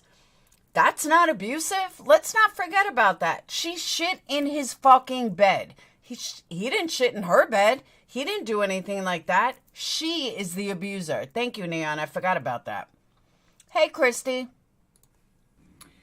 And if police are called, does the woman typically participate in the prosecution? I mean, this has been a problem and a difficulty for prosecutors across the country since I've been doing this work. I'm actually frequently called by the prosecutor to testify about a fact pattern because the victim won't come in and testify. So dropping restraining orders, not participating in the prosecution is a very common dynamic in situations of intimate partner violence, domestic violence. And what we know and what we know from our law enforcement data and colleagues is that when you get that 911 call, they're very specifically trained to say, that's likely not the first episode. The chances are there have been more severe episodes before you get this call. So you can't go on the scene and think that this is the first episode of violence. And that's why a thorough assessment is supposed to be done when police officers arrive on the scene. So usually that episode that calls the police is just meant to stop that incident in that moment, to get a sense of safety. But most women don't want to participate and go forward with restraining orders. Why do women in violent relationships stay in the relationship when the man's hurting them? I mean, they stay for all the reasons we talked about in the cycle of violence. They stay for the loving man. They stay for the man who's kind. They stay for the man that they decided to marry and had hope and promises for their future. So there's a lot of sort of love and attachment is why they're connected to their partner. Some people stay because they have economic reasons and they don't have tangible resources to leave. Some people have children in common and they don't want to deprive their children of a father. So some people fear retaliation. If I leave, I'm going to get seriously hurt. And frankly, the statistics bear it out. The most dangerous time for a woman is when she's leaving that relationship. Her likelihood of being killed grows substantially at that moment. So leaving sometimes isn't a best strategy. Staying keeps her safe. So there's usually a multitude of factors of why a woman decides to stay in the relationship. And again, as I said previously, it doesn't mean she's unconcerned about the violence. It's just she hasn't figured out a way out yet. What, if any, role does emotional attachment and love play in that? That's probably the biggest one, is that you have this, we talked about that trauma bond that has developed, that psychological attachment to your partner. You don't want to leave him. You've connected with him on so many other levels that giving that up just feels like a threat to your integrity. You're just sort of, and a threat to his, because you're just so intertwined and attached. What, if any, role does hope and optimism play? Hope and optimism are really what keeps victims alive in these situations. That's what gets them going from one episode to the next, to get up the next day and maybe he's not going to drink today. Maybe it's going to be on his good side. Maybe he's going to come home and not disappear for 3 days. Continuing to hope that some type of change is coming down the pike. Now, you mentioned lethality a little earlier. Can you please explain to us what that means? So lethality is means death, means fatality, and we have very well validated instruments and data that looks at what factors happen in a relationship where a woman ends up dead. And we do that through looking retrospectively, saying, here's, this person ended up dead, killed by her partner in a homicide, and let's see what factors were there so that we can work at preventing it. It's very methodologically sound over different case-controlled designs over multiple cities, used by the FBI and law enforcement. So these are a number of factors that tell us that somebody is in a very dangerous situation. So some of the factors are an increase of frequency and severity of the violence, threats to kill, choking behavior, sexual assault, obsessive and possessive jealousy, controlling behavior, the perpetrator's use and abuse of substances, alcohol and substances, the perpetrator's threatening of suicide himself, right? Those are some of the top factors, and there are more that are very, very dangerous. When we hear that and we hear a woman is in a situation where those are present, then we are moving out of situational couple violence. What, if any, role does destroying property? And destroying property, destruction of property, personal property is also one of the risk factors for danger and fatality. And what, if any, role does leaving threatening messages play? Yep. That's also a risk factor for lethality. What are the psychological and traumatic effects that such interpersonal violence has on victims? Objection compound. Psychological and traumatic effects are kind of interchangeable. I'll sustain the objection. What are the psychological effects that such interpersonal violence has on victims? So these have also been well researched, and they are wide and varied. We see depression and depressive disorders, sometimes with suicidality. We see anxiety and anxiety disorders, a lot of stress. We see post-traumatic stress disorder. We see substance abuse and substance abuse disorders. We see trust difficulties and difficulties in interpersonal relationships. As a result, we see a lot of shame and humiliation. We see anger and rage, a whole sleep disruption, a whole host of difficult psychological consequences having sustained a relationship of intimate partner violence. What, if any, role does low self-esteem play? Well, low self-esteem is a very common after effect, and that, when you're embedded in the relationship, it also makes it just very difficult for you to climb your way out. What is emotional dysregulation? Emotional dysregulation, so it's a DYS, dysregulation, is when you sort of don't feel that you have control of your emotions. You feel like you're fluctuating, from one to the next. It's not the same as a bipolar disorder. It, can happen in short moments that, it's really because your central nervous system is so out of haywire from being exposed to so many traumatic events that you may feel things deeply and with a short trigger in a very quick time. In your experience, is there a particular way victims of intimate partner violence remember the violence they endured? Well, memory for traumatic events is something that has been well researched. Sometimes people have what we call dissociative amnesia, where because of the physical or psychic pain of what they're going through, a portion of the memory either gets blocked or can't get retrieved. Whether it's stored or retrieval, we're not really sure. But most of the times, the memory is really about when you have multiple repeated events of the same type of thing. So if you are abused multiple times and the abuse is very similar, it's very common for the victim to lose discrete details of a particular incident. They may not retain the memory for the complete incident, and that might not be to dissociative amnesia. That just might mean to forgetting because you have so many chronic events that have happened to you. Are there common myths or misperceptions about domestic violence? There are. I hope I've dispelled some of them here already, but I mean, the myths, certainly are that women are meek, are passive, are, just sitting there and letting the abuse happen, that women don't fight back, that women don't yell back, that some old ones, that they like the violence, they're not concerned about the violence, that if it was really bad, she really would have left. If it was really bad, she really would have told the police. All of those myths and misconceptions that just don't comport with the research. Are there also myths about trauma survivors, how trauma survivors present? Yes, there are, and what we say is, how lay people think someone who suffered a traumatic event is supposed to act.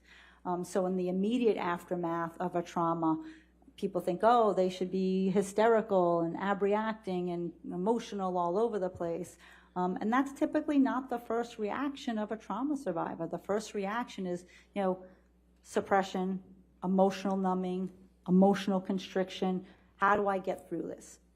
Women who are beaten, they get up the next morning, they get their kids dressed, they get them to school, they go to work, they do a presentation in their office, they go on with life. The most normal thing that a person does who's experienced trauma is to get up and try to be normal. They're striving for that all the time. So sometimes if you see somebody who is more emotionally constricted, looks maybe stoic, looks like they're not feeling, it doesn't mean that they're not having internal reactions. We say this in the field of clinical psychology all the time. The inside doesn't match the outside. What you're seeing on the outside may not match what's going on for the person inside, because they have to be so controlled, because the fear is that if I let out a little of this emotion, I'm not going to be able to put the floodgates back on. It's just going to be too overwhelming. And that's true for people who are involved in litigation, and also true for my private patients who are, even though they're coming to me for help, they try very, very cleverly to not want to feel the difficult emotions of the trauma that they experienced. And is it also possible that they can look very friendly and smile and laugh and things like that? Yeah, Absolutely. Compound. Sustain. What, if any, please describe some of the ways that a victim can hide that, as you just testified to. We call that the appearance of normalcy, the appearance of competency, right? And it doesn't mean that they're not. It doesn't mean that they're not normal and that they're not competent, but it doesn't give you a bird's eye into their inner experience. And that's what we do in the rooms of therapy, where we really help people deal with that they keep to themselves. But yes, someone can be smiling and happy. It doesn't mean that they're not suffering inside. Is there a single profile that fits all women in domestic violence situations? No. Is there a single profile of a man who perpetrates intimate partner violence? No. Your Honor, I'm at a point of moving to a new topic area. I don't know what Your Honor wants to do because I know we switched the lunch around. I'm perfectly happy to keep going, but if this was a good stopping point, we could make that for the break. All right, let's go ahead and take our afternoon break for 15 minutes, okay? Just do not discuss the case and do not do any outside research, okay?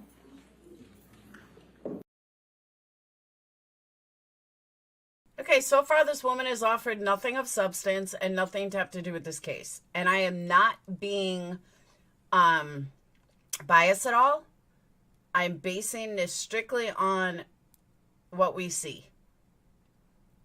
She's good if it was a true domestic violence where he was the abuser, but that's not the case. And I really, really hope that somebody in this jury can see the hidden signs.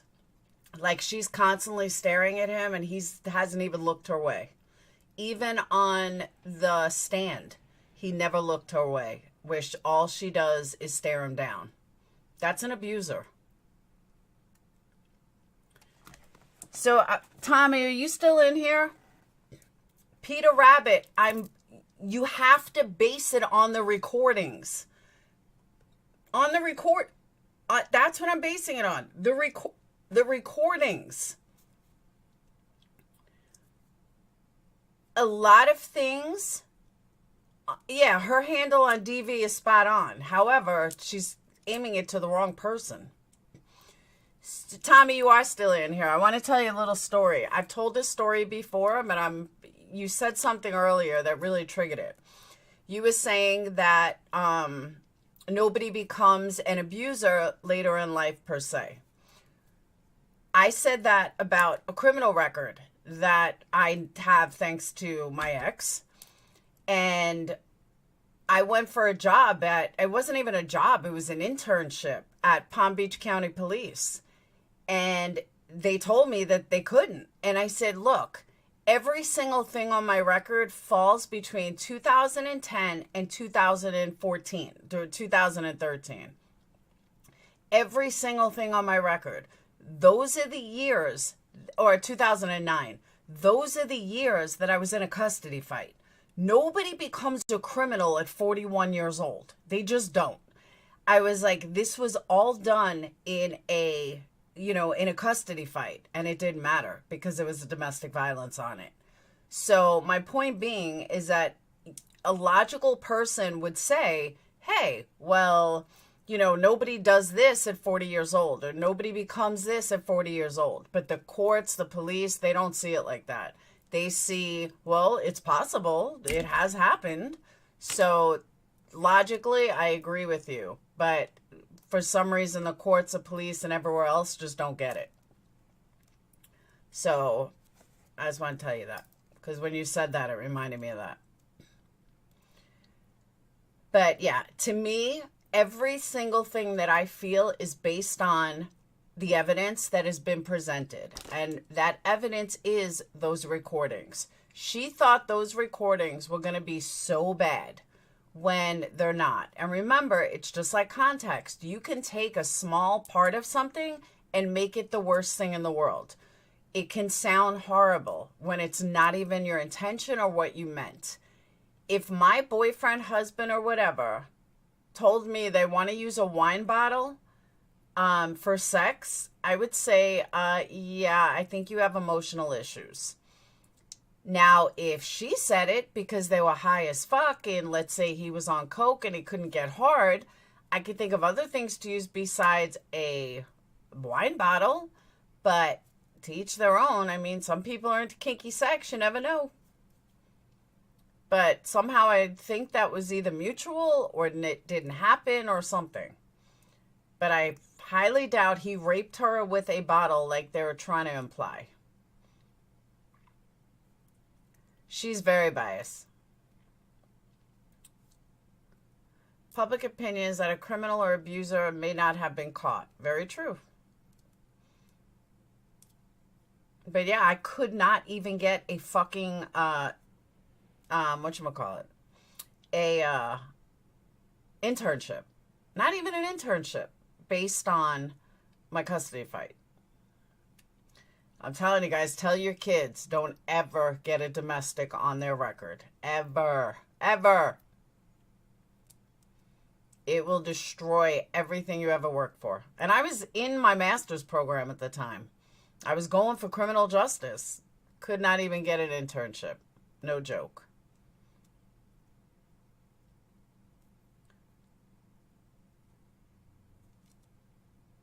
I bet she deleted recordings. Oh, I don't think she recorded things that, painted her poorly. She just did it on her, we're only hearing the stuff that makes him look bad. But even the stuff that makes him look bad doesn't look that horrible. Okay, he was drunk. Okay, he was high. He never said he wasn't a drug addict. But it's just weird to me. Because everything that this woman is saying is true, but it doesn't fit him. And again, I'm not basing that on him and I are buddies. I'm not basing that on his public, his public stature. I'm not basing that on anything other than the recordings that she played. But I've also been open-minded. Allegedly, she's speaking to Mara. She said she didn't want to. What is it? KO Yum Yum drug they I have no idea. I never even heard of it. I never did designer drugs except ecstasy. But I was more of a basic drug addict. Johnny only recorded her when she knew it. She recorded him for years prior to getting married.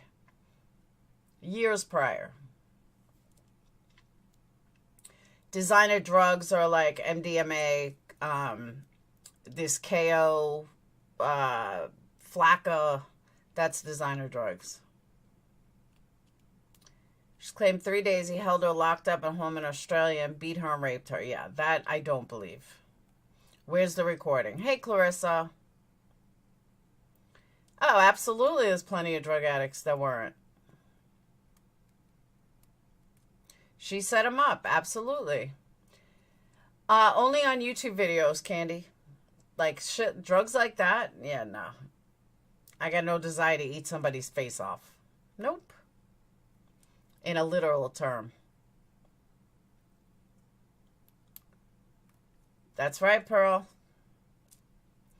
Johnny was hospitalized for his injuries from Amber. Amber never went to a doctor for injuries. Thank you, TH. That's why I don't know why more people don't listen.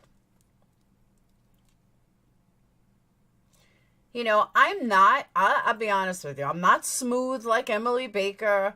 I'm not half as knowledgeable as Emily Baker. But I know what I'm talking about. I'm just not smooth. And I'm not a lawyer. She was.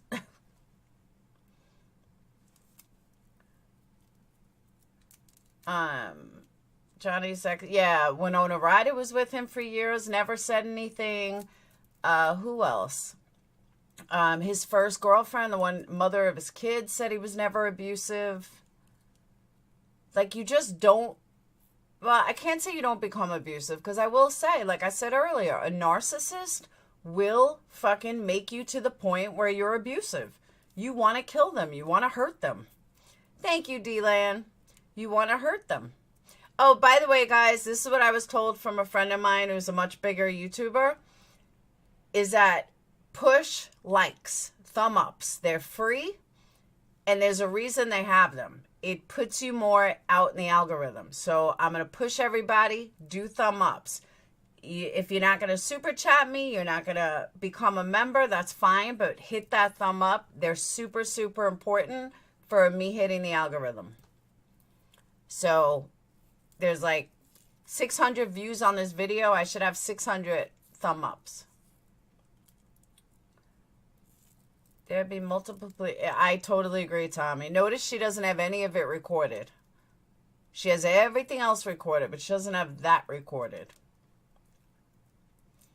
At all. Sounds to me like he was a rager, but never hit her.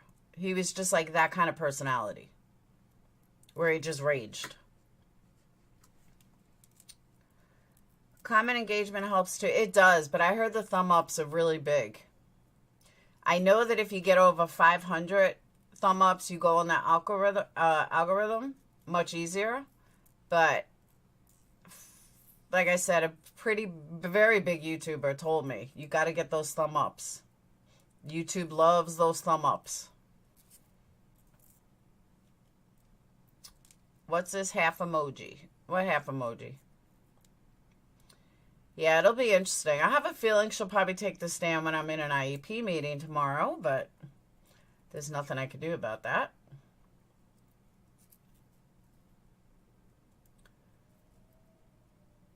I don't know about comments afterwards.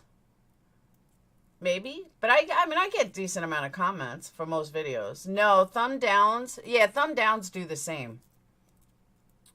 Your problem, Laura, you know enough to be dangerous. And you know what it is, though, Glancy? Honestly, I don't portray it right. Because I portray it like a normal person. You know what I mean? Like, I don't portray it like Emily Baker, who's got pizzazz and is a lawyer, you know? I don't have that. I just portray it as I feel it. Which you would think some people would like, but for some reason, when I do trials, nobody watches me. I mean, not nobody. I'm not saying you guys are nobody, but you guys know what I mean. I should have, when people get 300,000 and 20,000 and 12,000, I should at least have like 500 in here. And IEP, Phoenix has been on an IEP his whole life. But his IEP isn't for isn't because he's struggling with anything. It's for getting more time with tests. He could have been off of it years ago, but he's kept it because he likes the fact that he can get more time on tests. Exactly. There's only 39 thumb ups. Hey, I had 41. Now people are erasing them. I got 68. But yeah, the goal is to hit 500 on every video, I was told. Hey, White Lotus.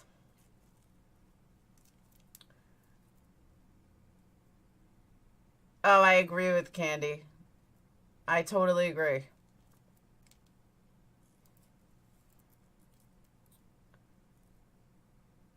Oh, no. Phoenix's are easy. His IEPs are easy because there's nothing like... A lot of IEPs have to do with like learning disabilities. He doesn't have any of that. So the meetings are like 10 minutes.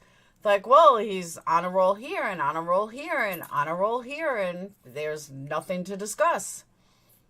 But, you know, do you still want to keep time for the extra test? But he's used it as a crutch. But hey.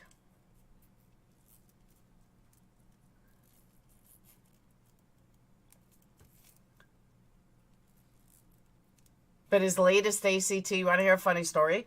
His latest ACT, he bombed the English. Like, to the point that it didn't even make sense. So he came home. He was, like, crying after he got his grade. I said, Phoenix, maybe something's wrong. I was like, maybe they marked it wrong, because that doesn't sound right. I mean, I'm talking bomb, like, got almost nothing right. So, and it killed his score. So then he... got a letter yesterday. He's like, Mom, thank God. He got a letter yesterday and says that there was a problem with the grading of the English part of the last ACT test. They're going to throw it out and give, give the proper score. And he was like, Mom, thank God. I said, see, I told you. Yeah, it was bad. Like, bad. Like, he only got like 2 questions right on the whole English part. And he's like, it just doesn't make sense, Mom. It just doesn't. I went up on every other score. Because he's really trying to get as close to a 35 as possible. And he couldn't believe it.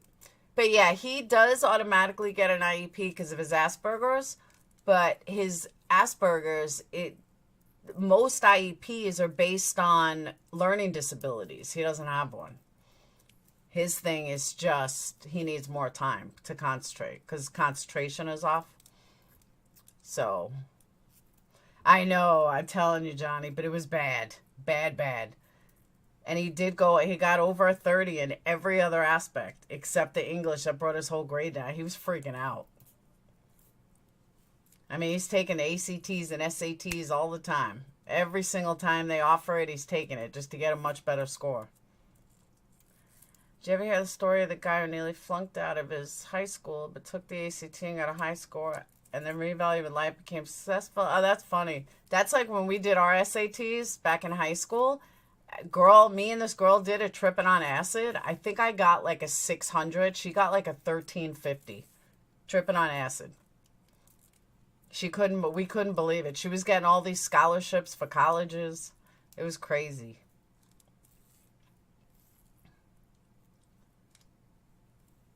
That's funny, Candy. Yeah.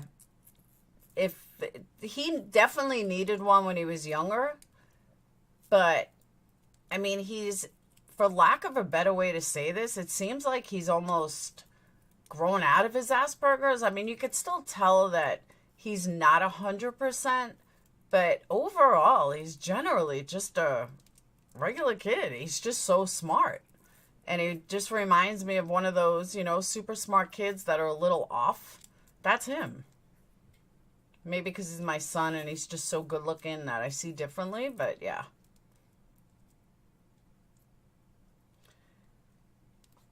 The trip paid, which trip? No, not that. Not my little son, my older one.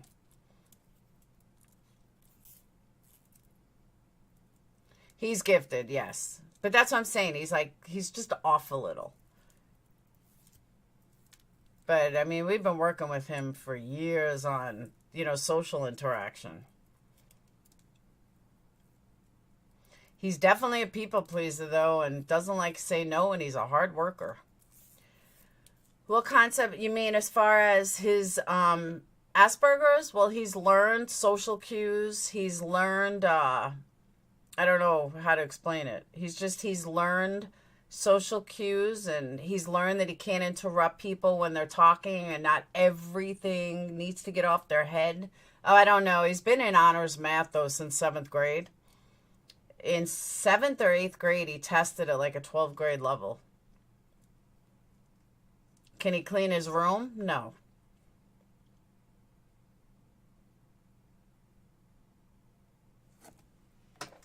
Yeah, he's never been on meds. All right, we're back. Oh, he loves Legos. I still have his Legos. He built the White House building with Legos within, I think, 2 hours. And he glued it. We still have it.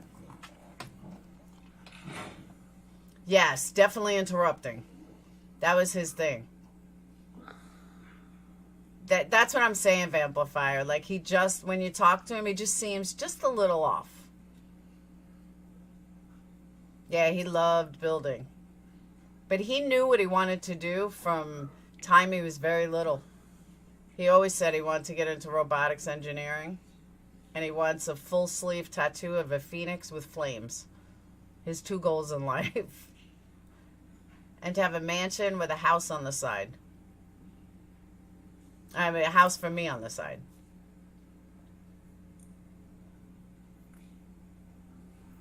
All right. No, he doesn't have ADHD. Your next question? All right, I'm going to shut up now. Thank you, Your Honor. Dr. Hughes, did there come a time when you conducted a forensic psychological evaluation of Amber Heard? And please tell the jury what a forensic psychological evaluation is.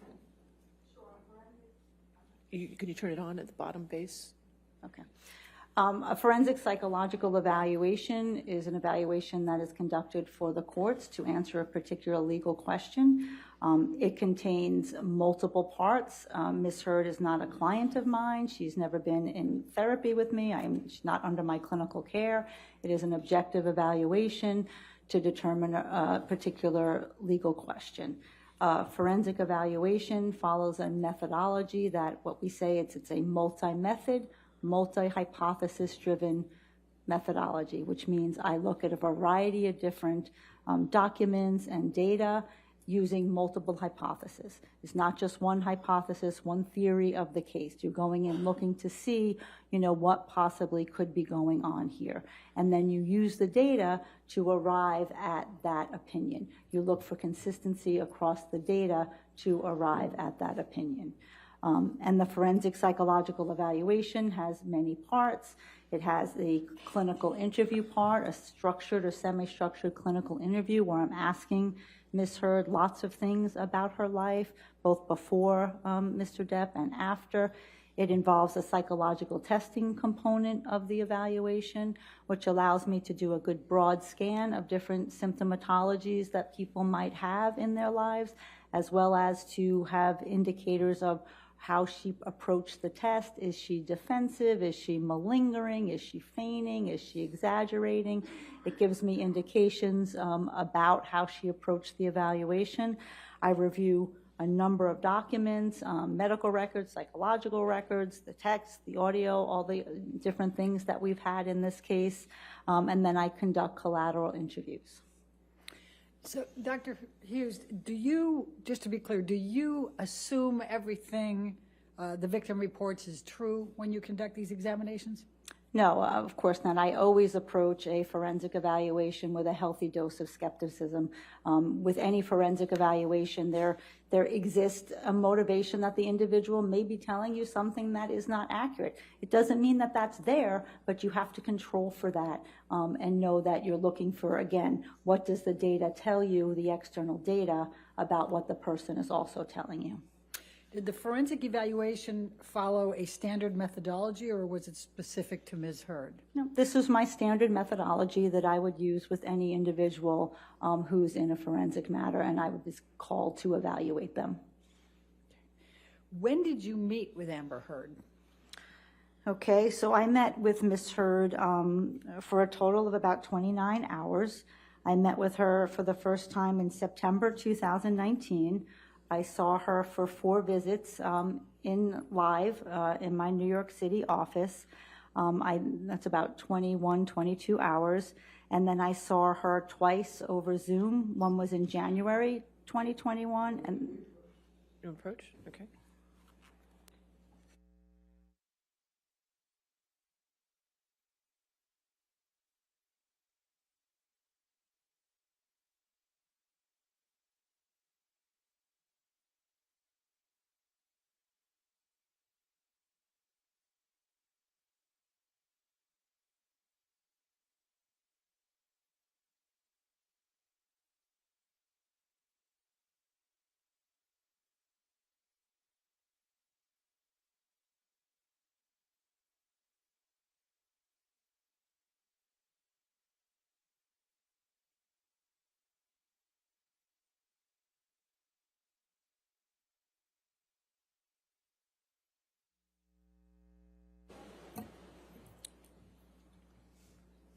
Dr. Curry, in answering that question, were you consulting anything? Dr. Hughes.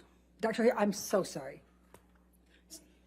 Dr. Hughes, were you consulting anything? Dr. Curry's here, I guess, as well. That's what confusion I saw right there. I'm consulting my cheat sheet of the dates that I saw Ms. Heard so that I could accurately report to the court. I also have my final designation in front of me so that I could give the most accurate information to what I put in that report. Okay. And do you want to see that? Okay. Should we just take the break now and have him look at it, or does he want to? Would you like to look at it now or before cross-examination? It's just a Post-it. Okay, before cross-examination. Okay, All right, that's that's fine. fine. Thank you. Wow. Okay. Please continue. I think you were telling us when you saw Ms. Heard. Sure. So there were 4 dates in person in New York City for a total of about 21 and a half hours. And then I saw her in January 18th, 2021, over Zoom for 3 hours, and then December 27th, 2021 for 4 hours over Zoom. And what did the evaluation consist of? So as I stated, the evaluation consisted of psychological testing, a semi-structured clinical interview with Ms. Heard, a review of a whole host of documents relative to this case and medical records and psychological records, and then 3 collateral interviews, 2 with her treating therapist, Dr. Bonnie Jacobs, Dr. Connell Cohen, and also with her mom. And in the semi-structured clinical interview, what were you assessing? Well, when someone comes in for the evaluation, you sometimes don't know what you're going to see or what you're going to get. So you absolutely have to do a full clinical interview and have a sense of their life patterns, things that have affected them in their lives, you know, where they have worked, where they have lived, just get a full sense of their sort of being before the incident for which they're talking about. Then I do a full intimate partner violence assessment, looking at all those characteristics that I talked to you about earlier to get a sense of the full structure of and the dynamic of this relationship. I also did looking at what were the effects, what were the psychological consequences of being in that relationship. And I also looked at the psychological consequences of some of the statements that were made by Mr. Depp through his attorney that are part of this, the counterclaim in this lawsuit. At the end of that process, considering all the data, did you arrive at any expert opinions? Yes, I did. All right, I would like to start with your main expert opinions and then go through those. Can you please tell the jury what your main opinions were? So like I said, there are opinions embedded within them, but the main opinion is that Ms. Heard's report of intimate partner violence and the records that I reviewed is consistent with what we know in the field about intimate partner violence, characterized by physical violence, psychological aggression, sexual violence, coercive control, and surveillance behaviors. And what was the other main opinion that you had? The second main opinion was that that Ms. Heard demonstrated very clear psychological and traumatic effects or the exacerbation of trauma from those statements that Mr. Depp made through his attorney. There were 3 statements that we evaluated to see how they affect. Let me just say, though, keep in mind what I said in the very beginning. When I first started streaming it, I said what we think is just might be a normal reaction. The courts are going to look at that, or a psychologist is going to look at that and say, no, he was abusive towards her. This is going to get interesting on cross-examination. But just remember, I told you guys that 2 weeks ago. That's exactly what she's looking at it as. That the statements he made to her, yeah, it's abusive. This is about to get interesting. Affected her emotionally and psychologically, and it was my determination that they did. And did you arrive at any diagnostic conclusions? Yes, I did. And what were those? I diagnosed Ms. Heard with post-traumatic stress disorder.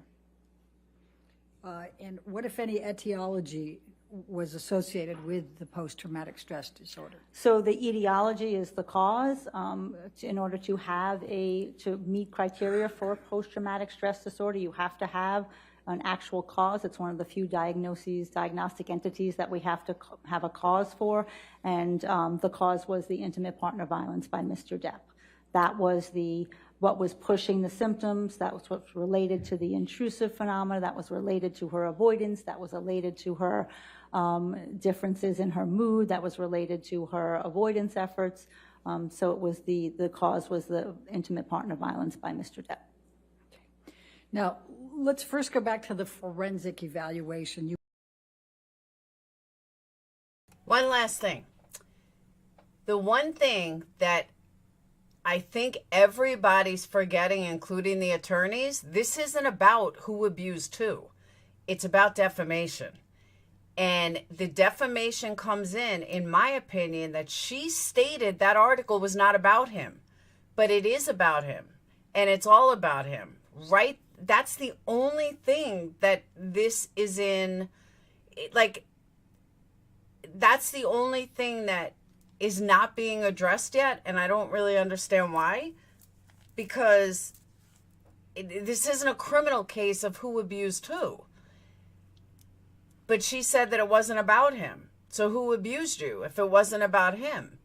Like, that piece of this is, I don't understand why nobody is making this relevant yet. And maybe I'm wrong. Maybe I'm reading this wrong and I'm wrong. But that's just my opinion. You mentioned you reviewed documents. What documents did you review? So I'm going to refer to my list of documents so that I can be clear for you all. It is a 4-page. All right, if you want to approach.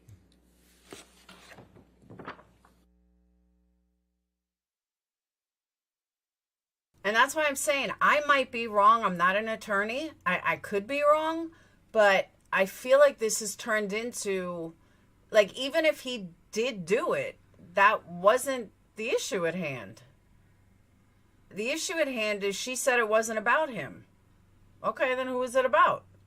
But obviously it was about him, so he was right.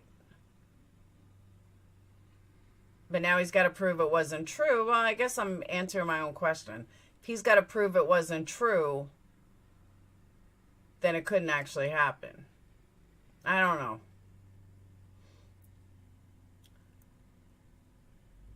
I would not want to be a lawyer where a clock is staring in my face. Like, that clock is big. It's like a reminder.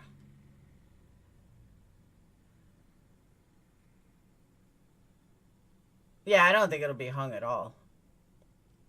She pretty much named him without naming him. Exactly.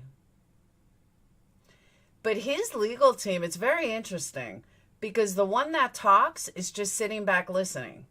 There's a whole team of people taking notes for him. That's trust. Because, like, the lawyer sitting next to him doesn't even take notes. It's like he just speaks. Everybody else is taking notes for him. It really is an interesting dynamic. I wonder how much they all get paid. I take notes.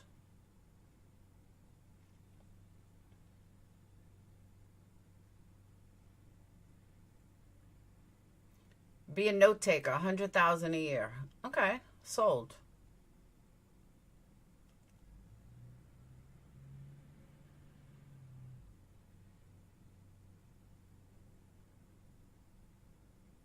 It is scary. This woman looks old.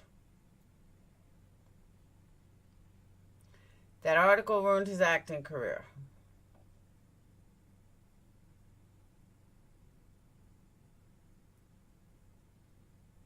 Oh, I agree, Vamplifier. I went to college with someone like that. I was so jealous. Not me. I got to study and study and study and study and study.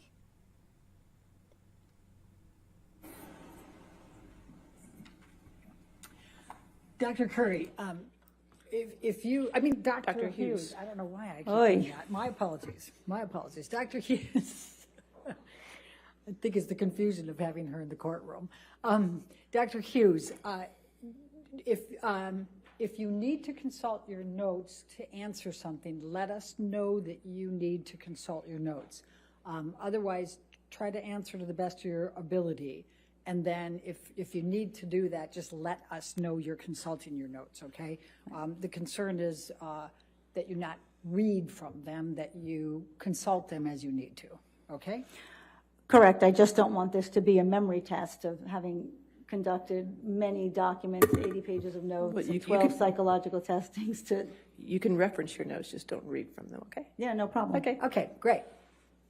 So please tell us what documents you reviewed. Please tell the jury. Okay, so I reviewed a number of documents, a plethora of documents, most, and I obviously won't read them all, but I reviewed certainly all of Ms. Hurd's testimony that she gave in her deposition testimony in this case, her deposition or her trial testimony in the UK case. I did the same thing for Mr. Depp. I reviewed his deposition testimony as well as his trial testimony in the UK as well. I reviewed a number of the depositions that were put forth in this case. I reviewed the psychological treatment notes for Dr. Bonnie Jacobs, Dr. Connell Cohen, Dr. Laurel Anderson, and Dr. Amy Banks, although she did not have treatment records. So I reviewed not only their records, did collateral interviews with some of them, and also read their deposition testimony, and also read other medical records in this case, nursing notes in this case, in the highlights. And I also listened to the audios that were put forth in this case and read the text messages and emails. And what, if anything, did you do with respect to any videos? And I also saw the video in the kitchen, yes. Okay. Now, the collateral interviews that you conducted, why did you conduct those? Well, collateral interviews is a standard part of a forensic evaluation. It's an opportunity to hear from another treating clinician, the person who's actually treating the individual you're evaluating, and get a better sense from that person of what they saw, what they knew, how they experienced this person. Sometimes our clinical notes don't give the full breadth of what really was going on in that therapy, because the notes are meant to be sort of short and to the point of what happened, who was there, and what was the plan. So it was really helpful to talk to these two clinicians who really were with Ms. Hurd throughout the duration of her relationship with Mr. Depp. So they give us sort of a contemporaneous look at what was going on for her emotionally, and then what was she reporting, what was she saying about the relationship to her therapist. And you mentioned the name Dr. Bonnie Jacobs. Please tell the jury who Dr. Bonnie Jacobs is. So Dr. Bonnie Jacobs was Ms. Hurd's therapist, and may I refresh my recollection with my notes, Your Honor? She's allowed to For the consult the dates, notes. if you'd like me to tell the dates. If she's asking me a question, I'm not going to answer. You're right, Your Honor. Yes. May I? Yes, you may consult your notes, yes. Objection, Your Honor. Can we be heard?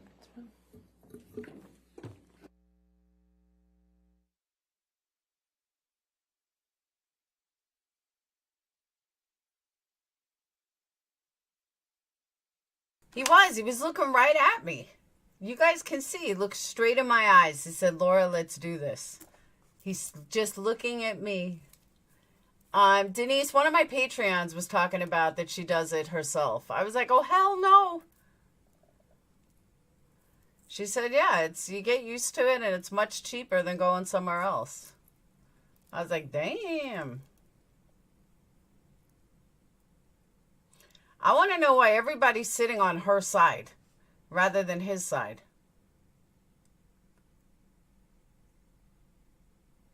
Oh, I know why. So they can look at him. That's why. It's so they can look at him. So they can like cross look at him. If you sit behind him, you can't see him. That's why they're sitting on her side. Go ahead. Oh, thank you. So she treated with Dr. Bonnie Jacobs, who is a psychologist, from October 2011 through August 2014. She actually was seeing Dr. Jacobs somewhat earlier, before she got in the relationship with Mr. Depp. And then she transferred care to Dr. Connell Cohen, who was referred by Dr. Kipper, who was the treating physician for Mr. Depp, and then later for Ms. Hurd. And she treated with Dr. Cohen from after she left Dr. Bonnie Jacobs in September 2014 to June 7th, 2016. Okay, thank you. And so and I guess you got ahead of me there, so you also talked to Dr. Connell Cohen, correct? That's correct. Okay. And you also spoke with Paige Hurd, did you say? That's correct. And who is Paige Hurd? Paige Hurd is Amber Heard's mother. Okay. And when did you speak with Paige Hurd? I spoke with all of these individuals at the end of 2019. Again, I can check my notes and let you know the exact date if you'd like. I think the end of 19. Yeah, they all were in is the fine. end of 19, yes. All right. And you are you aware that Paige Hurd has since died? She died 2 years ago? Yes, I am aware, sadly. Okay. Now, let's talk about the psychological testing. You stated that you conducted psychological testing, is that correct? That is correct. Can you Overruled all of. Can you please tell the jury how many psychological assessments you administered to Amber Heard? I administered 12. Can you please tell the jury which ones you administered?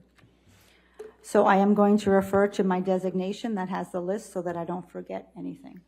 Okay.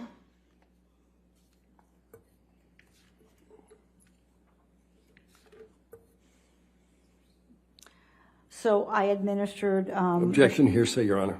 She can refresh her recollection. As long as she's not reading it. Right, you just can't read, that. You're not supposed to read from it, but you can refresh your recollection as you're speaking. So I can look and just look up, and that's refreshing my recollection? Okay. All right, if we could approach for a moment.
Dr. Hughes, can you tell the jury the tests that you administered, please? Yes, I can. I administered the personality assessment inventory, which is a broadband instrument to scan for psychopathology and psychological symptoms that people have. I administered the trauma symptom inventory, too, which is an instrument to scan for common traumatic effects that people have. I administered the Miller Forensic Assessment of Symptoms test, which is a measure of malingering. I administered the post-traumatic stress disorder checklist for the 5th edition for the DSM-5. I administered the clinician-administered PTSD scale for DSM-5. I administered the Beck Depression Inventory, the Beck Anxiety Inventory, the Mood Disorders Questionnaire, the danger, I did 3 intimate partner violence measures, the conflict tactic scale, the abusive behavior observation checklist, and the danger assessment scale. And then I also did the life events checklist, which scans and gets us to ask about a lot of traumatic events that an individual may have experienced, and we administer that typically before either doing the PCL or doing the CAPS. Thank you. Were there any tests you administered to Amber Heard that were designed to reveal malingering or feigning? Yes, there were. Okay, can you please tell the jury about those? So malingering is the false production of psychological symptomatology for the purpose of some external material gain. Feigning is the false production of psychological symptomatology with no identification of what that gain may be. So basically feigning is saying your mental health is worse than it actually is. So I administered 3 of the tests had validity indices built in that could allow us to address that question. The MFAS, the Miller Assessment, Forensic Assessment of Symptoms test, is a specific malingering instrument. It looks at malingering psychopathology. Is this someone, malingering psychopathology? She scored a 0 on that scale. So on that test, sorry, not the scale, that test. So on that test, there was no evidence of malingering. On the TSI, there are 2 validity indices, and she scored within the normal range on those scores as well. One was slightly elevated, but when in testing the limits, because it has rare symptoms and over-endorsed symptoms, I determined that also was a valid measure. And then finally, the PAI, the large scale 344 question instrument, has very robust validity scales on it to test for exaggeration or feigning or malingering, and she did not score in any of those scores and those scales at all. Those were not elevated. So the combined results between those 3 tests suggest to me that Ms. Heard is not malingering her psychological symptomatology. Now, Dr. Curry testified that one test showed, quote, intentional exaggeration in the 98th percentile, meaning that she engaged in extreme levels of exaggeration, end of quote. Do you agree with that? I do not. Why? Because that test, the scale that she is referring to it's called ATR, it's the atypical response scale. As I said, that combines rare symptoms and over-endorsed symptoms. It's very frequently elevated in people who have high levels of distress. And then importantly, on this test specifically, it says, do not use the percentile rank.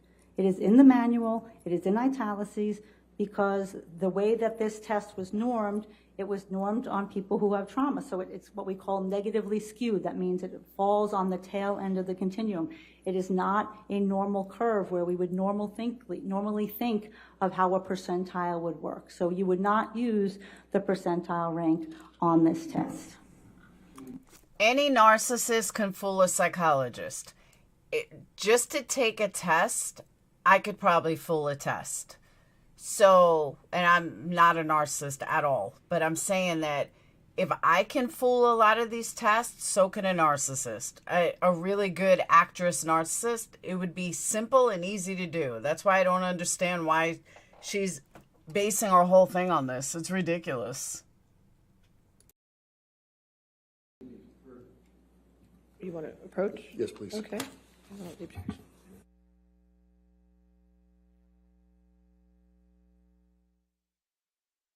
And I agree with that. And it is proof psychology isn't a concrete science.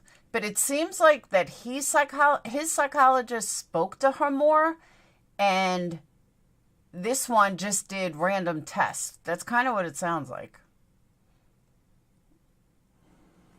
Did these like textbook tests. Dr. Hughes, please continue. So that is a very inaccurate way to describe that scale and that test. And so the ATR scale on this test is probably the least robust of our validity scales, so you would never make a comment like that based on one scale if you don't have consistency across data. And when you look at the consistency across the testing with the PAI, the TSI, and the MFAS, and there's research to support that when they go together, you have a higher degree of likelihood that this is not feigned PTSD, that this is not feigned symptomatology. And then actually, if I look at the validity scores on the MMPI-2 that Dr. Curry administered, those scales are not elevated for exaggeration or malingering either. So if I add that, now I have really robust data that Ms. Hurd is not malingering or feigning her psychological symptomatology. Thank you. Did you administer any tests that are specific to domestic violence? Yes, I did. Which ones? So that was the conflict tactics scale, the abusive behavior observation checklist, and the danger assessment scale. And what did they show? Would like to refer to the testing. To refresh To your refresh recollection? my recollection, just a glance so Yes, I you can may be do that. clear with the jury.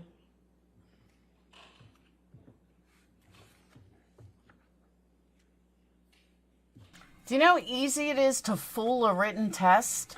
So what It's easy. the overall gist of the testing was that, and the benefit of these tests is that they allow me to ask for what Mr. Depp did to Ms. Hurd and then also what Ms. Hurd did to Mr. Depp. So it was asking about both sets of behavior. And what Objection, Your Honor.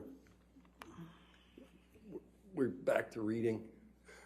She wasn't even looking down. She was looking at the jury. I don't. Go ahead. Go ahead. Please continue. So what these tests show was that there was a high degree of serious violence perpetrated by Mr. Depp toward Ms. Hurd. There was violence more on the mild level perpetrated by Ms. Hurd toward Mr. Depp, with one severe indicator, which was the punching that she indicated to me. There were scales about negotiation, about how much this couple tries to figure out their problems. They both scored, again, this is Ms. Hurd reporting that, but they both scored in the high range where they're both saying that, yes, we're trying to figure this out, we're trying to work out this relationship. There were scores on the psychological aggression scale where Mr. Depp engaged in more severe acts of psychological aggression, whereas Ms. Hurd did engage in also some mild and severe acts of psychological aggression. The amount of injury that was reported was significantly higher and more severe by Ms. Heard, what she was subjected to, and then she was subjected to sexual violence where Mr. Depp, based on her report, was subjected to none.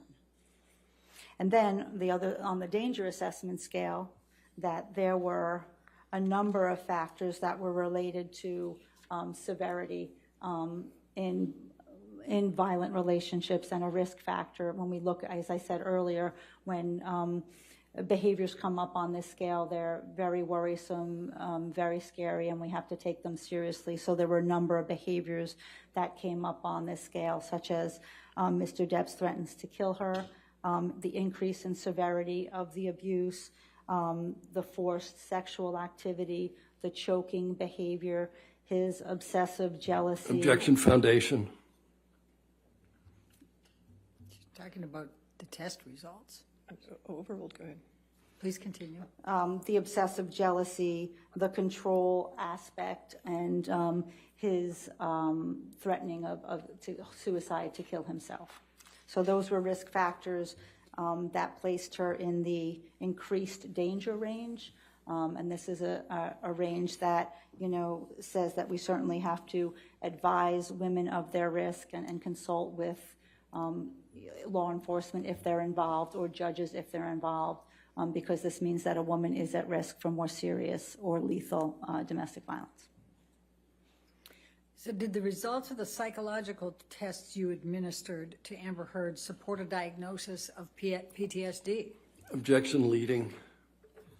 What, if any, psychological tests did you administer that supported a diagnosis of PTSD for Amber Heard? Sure. So there were 4 tests that supported that diagnosis. One was the PAI, which was that 344 question large scale personality inventory. On that test, her largest subscale, her highest subscale was the one that measures traumatic stress. So that was clinically significant.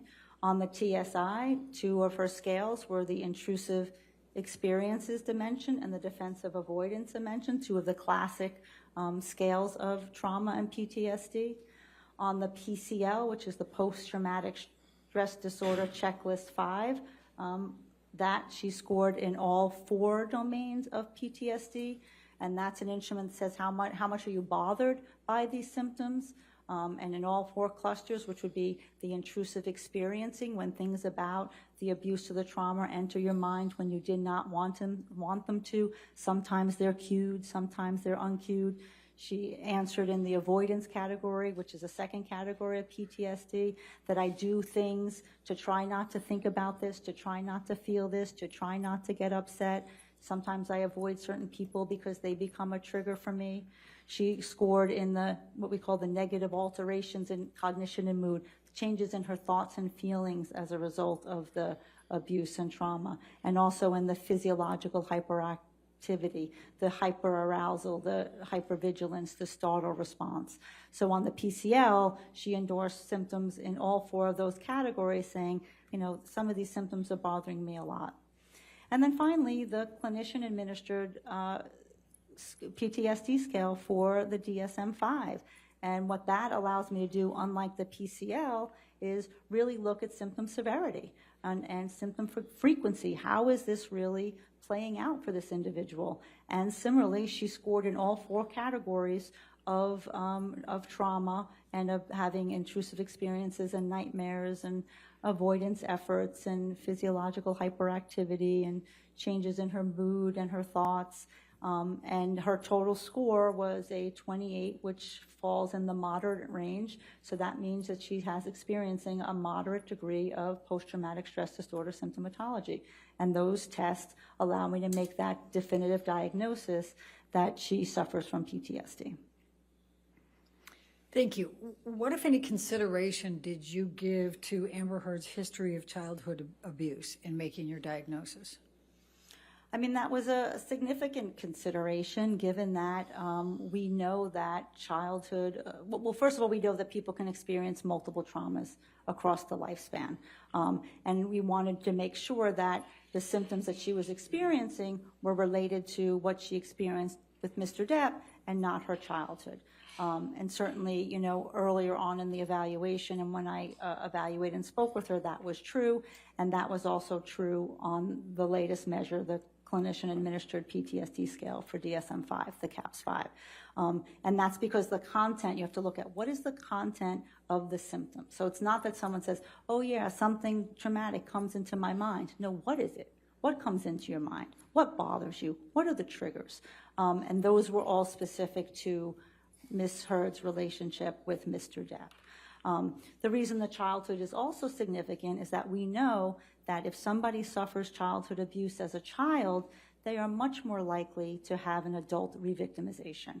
And they're much more likely then to be more vulnerable to obtaining a PTSD, to getting PTSD, if they've had that prior vulnerability. So it's a very strong vulnerability characteristic to obtaining PTSD when you have a subsequent trauma. The other aspect about her childhood abuse is that she was raised in a family of violence. She was physically abused by her father. She saw her father abuse her mother. Her father was very explosive and had violent outbursts. And both her parents also struggled with substance abuse very significantly.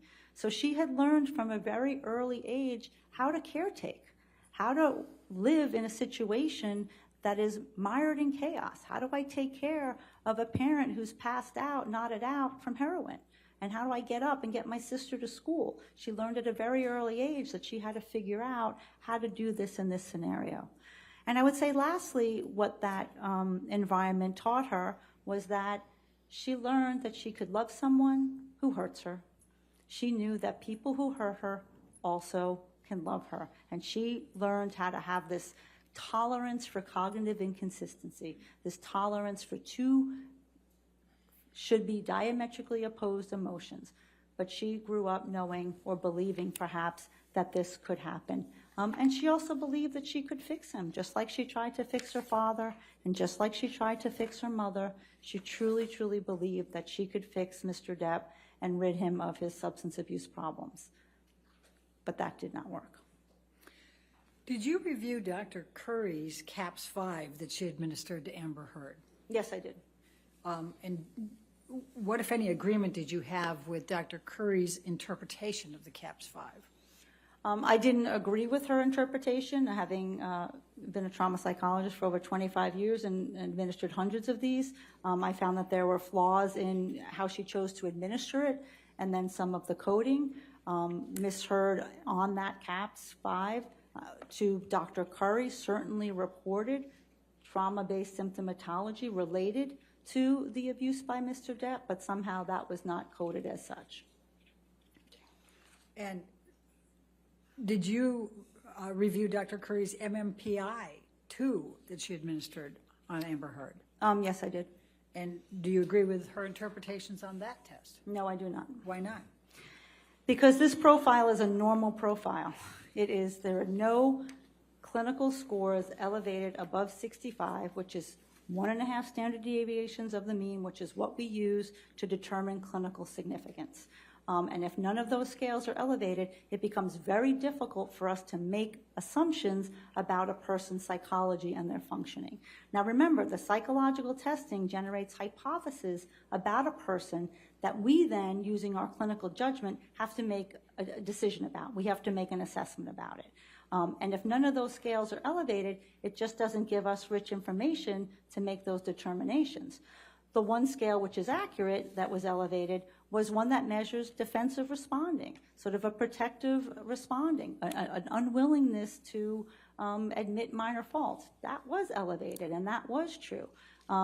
But the result of that is you have a defensive profile. You have somebody who's not giving you a lot of information. So the scales are all low. So there's no way you can take that MMPI and then say it meets, it's consistent with borderline personality disorder. You just don't have the symptom expression on it in order to do that.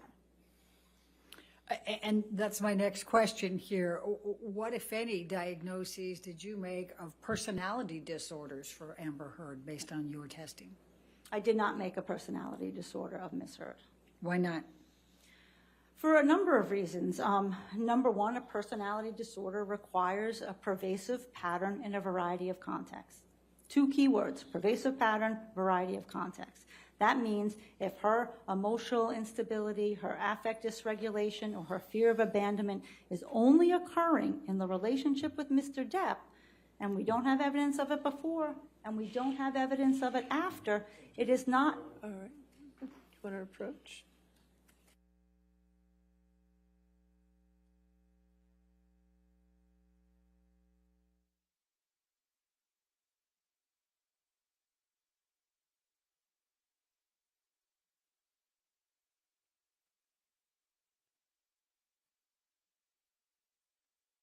I got 10 questions left. Hold on.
With the test that I just did, and I gave all the wrong answers, I'm 35% schizophrenia, I'm 20% paranoid, I'm 80% social introversion, 15% psychopathic deviant, 50% hysteria, 100% depression, 43% hypochondriasis, 56% female identity, 0% masculine identity.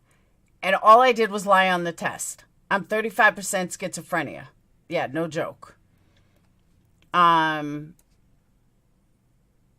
see.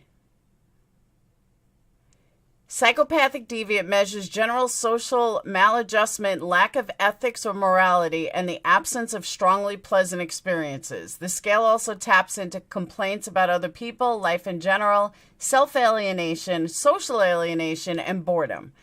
Paranoia measures interpersonal sensitivity, moral self-righteousness, and suspiciousness, as well as the tendency to be doubtful of others, loyalty, and the tendency to be persistent, bear grudges. Schizophrenia measures bizarre thoughts, peculiar perceptions, social alienation, poor relationships, difficulties with concentration, and controlling one's impulses. Yeah. And these are all experts. Total experts. All you have to do is lie on the test. So I'm going to clip this, and then I'm going to do the test for real and see what happens. Let's see the difference. Okay.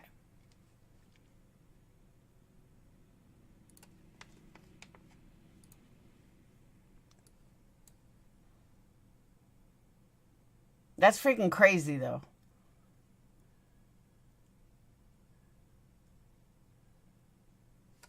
Actually, you know what? Here, let me post it here.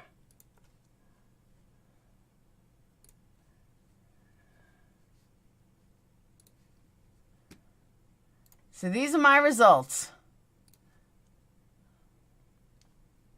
That was from a fake test of what I think that she's thinking when she's taking that test.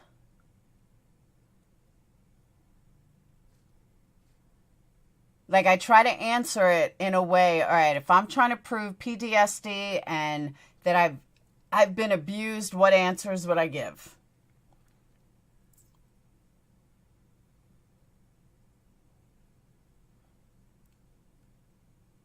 And that's the answers.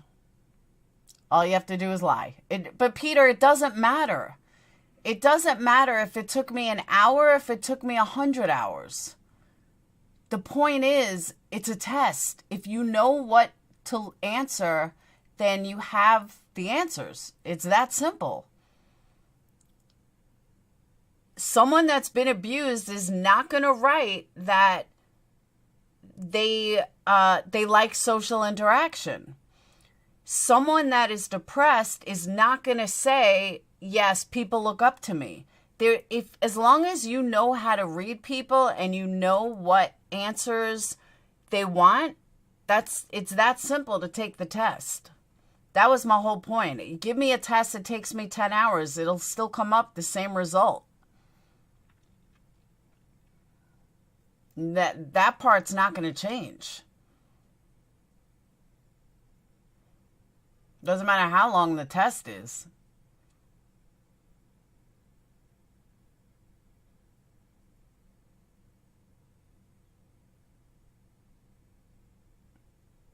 No, Johnny's looking at me preparing for a night later. Who's not likable, Blink? Me?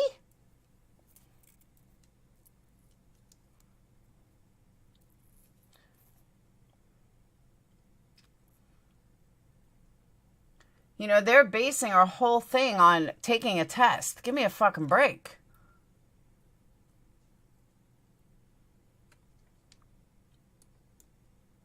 I know what you meant, Blake. I was just joking.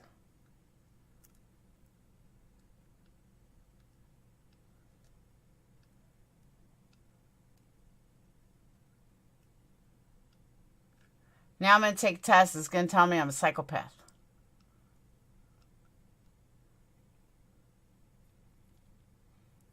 I agree, Dr. Courier was right. I wonder. Finishing a pirate ship? Ah.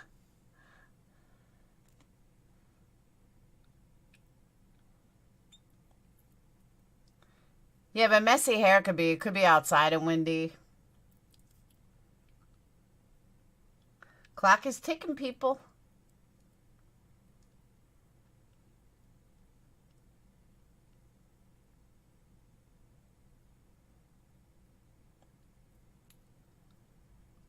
I don't know, Denise. I just know he's looking at me and he's saying, come on, Laura, let's go.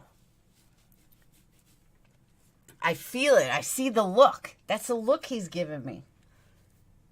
He's looking straight at me. He wants me.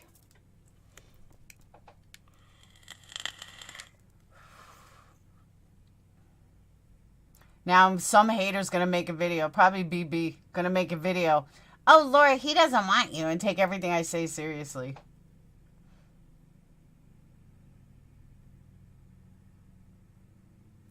Looks like the judge is yelling. He wants to do things to your throat. He could do whatever he wants, anywhere he wants. That's all right, as long as he keeps giving me that look. Come on, babe, let's go look. A night with Johnny Depp or a day with John Travolta? A threesome, Candy Apple, a threesome. A straight up threesome. And I don't like threesomes, but John Depp and John Travolta, and I couldn't screw up their name. Didn't matter who I said because they're both Johnny. I have to pick one? Well, what are we doing for the day? John Travolta's more like hang out with.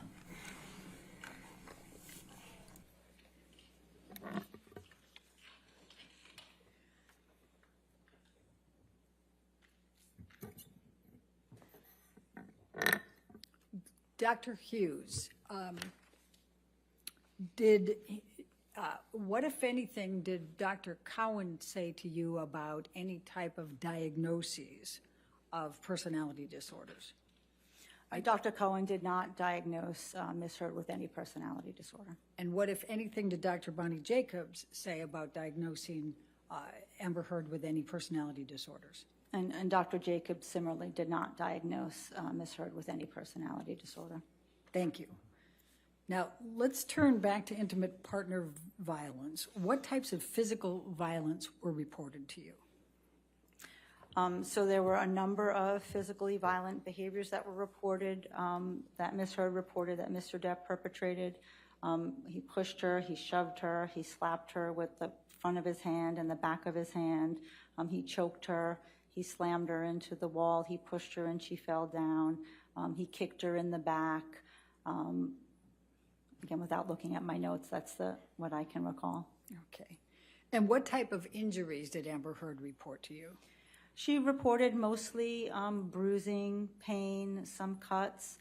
She reported vaginal pain from some of the sexual assaults. She reported that she did have some scratches and cuts on her from broken glass.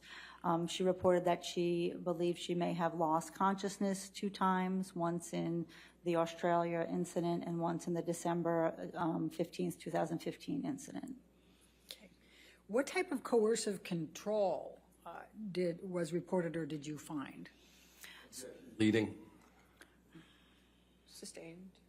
What, if any, coercive control was reported to you? So the coercive control that was determined in this relationship I found to be quite significant. There were many, many instances where Mr. Depp tried to control how Ms. Heard went about her career. He didn't want her to show nudity. He didn't want her to show boob. He didn't want her to act with certain actors because of this obsessive jealousy. He criticized her ambition. He'd rather she not work. He called, the ambition as something as a negative thing.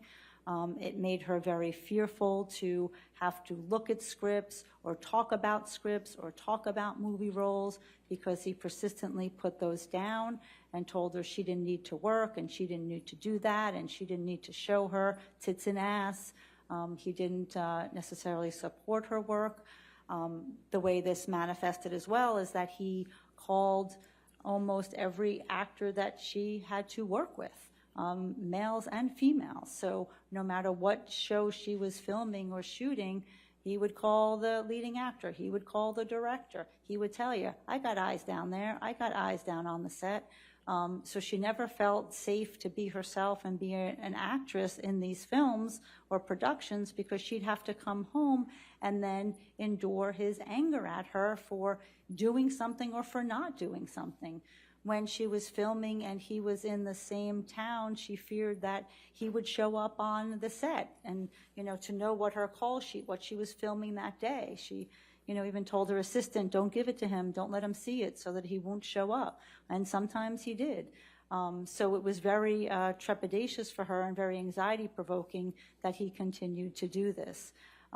He tried to control what she wore. When she was going out with him, things were fine, but he told her often, no woman like mine is going to dress like a whore, and didn't want her to wear revealing clothing, or revealing clothing according to him.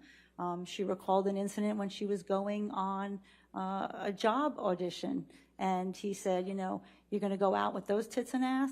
And she had to sort of go in and put on what she said, mom jeans, so that she didn't look sexy, so she didn't look revealing, and continued to try to plead with him about what jobs she could take and she could not take.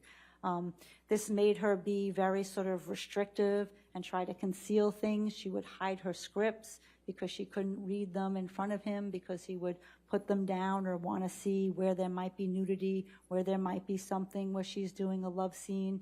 And then almost every person that she was in a film with, there would be those barrages of the consistent accusations of infidelity. And we saw that on the Australia pictures, the Billy Bob. He was one person that he continued, to berate her about having an affair with. That's what obsessive control looks like, those messages on the mirror. When you look at how he wanted her to there was some interference with the family, with her sister. When some things were leaked, he was obsessed believing that it was Whitney who did it, and eventually Miss Heard had to succumb and say, okay, yes, it was, and then alienate herself from her sister because she just couldn't take the fights anymore. She just couldn't take the constant barrage of criticism.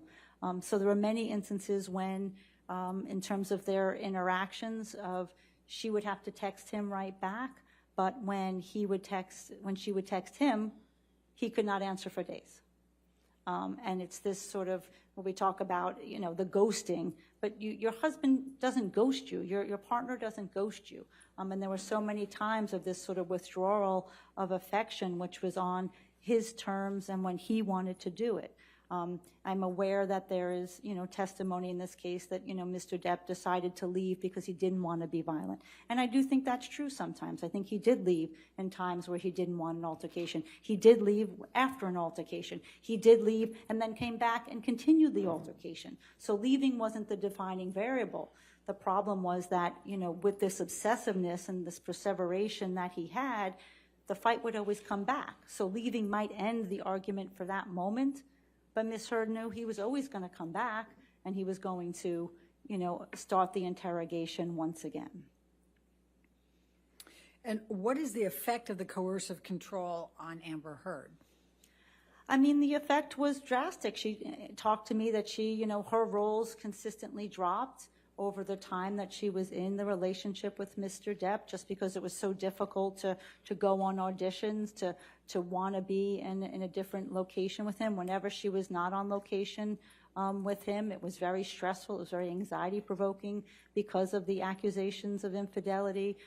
We heard that through Isaac Baruch's testimony when she called and was saying, babe, there's no one here, there's no one here. That was something that she had to do repeatedly and constantly over the course of the relationship. So it caused a significant amount of anxiety, of distress, of having to try to conceal and maneuver around him to try to have the career that she wanted to have. It made her hypervigilant and definitely contributed to sort of her psychological symptomatology getting worse over time.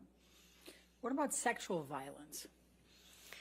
So there was a number of incidents of sexual violence reported in this relationship. Those are documented early on in Dr. Bonnie Jacobs' notes, where when Mr. Depp was drunk or high, he threw her on the bed, ripped off her nightgown, and tried to have sex with her. There were times when he forced her to give him oral sex when he was angry. These weren't in loving moments. These were angry moments, moments of dominance, moments of him trying to get control over her. There was a time when they were in Hicksville in the trailer, I don't want to say trailer park, but I guess there's trailer park. It is a trailer park, where he was accusing her of a woman hitting on Amber, and that was the problem. Amber got accused of women hitting on her, and it got accused of men hitting on her. So there were so many targets that came through in his obsessive jealousy.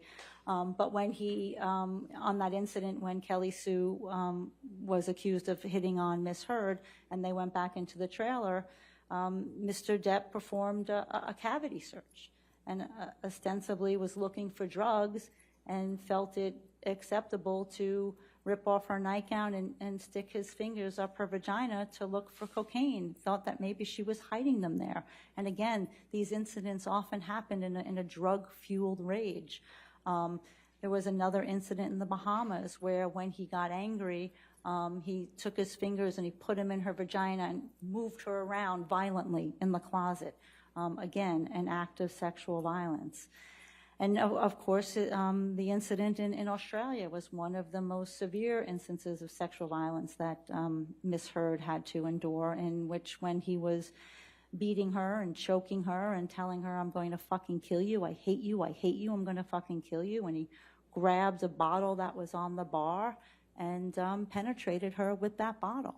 And Miss Heard reported to me of dissociating and going outside of her body, and the only thing she was thinking is, oh God, I hope it's not the broken one. What, if any, psychological abuse did you find? There was a number of psychologically abusive behaviors. As I stated, Miss Heard admitted to me and reported that she engaged in those behaviors as well. She reported that she did call him names and offensive comments and said things to him that were horrible, and that she was incredibly saddened and horrified by her behavior. And let me just tell you, this expert, these tests, is completely different than the one I did, except they both say I'm 35% schizophrenic. But the validity on it, the one that I actually took was 86%. The one that I lied gave it a 76% validity that I was telling the truth. That's how accurate these tests are. Looking back, she, at this point, not being in the constant barrage of abuse, does not recognize her.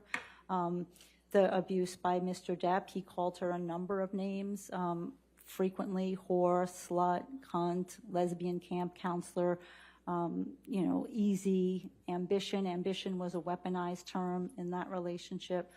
So he called her a lot of names and humiliated her. And of course, I think we talked about the intimidation tactics that, Mr. Depp was often banging and throwing and hitting things in the household, which sort of got the tension to rise up very significantly, very quickly. Can you tell me how you conducted your analysis to arrive at these conclusions? Sure. So what I did was look at the incidents that were reported and look at the corroborating data around it.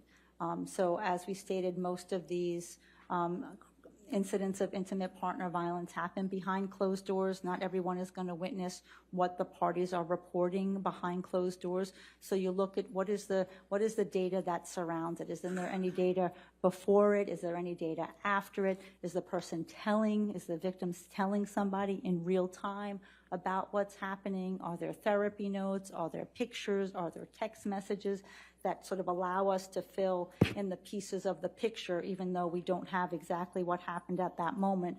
The more collateral that we have and the consistency across those data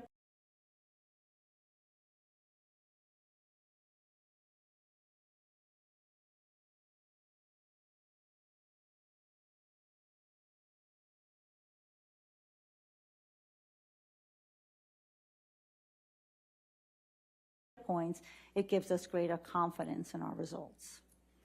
Can you give us some examples? Sure. So Vague. Overruled.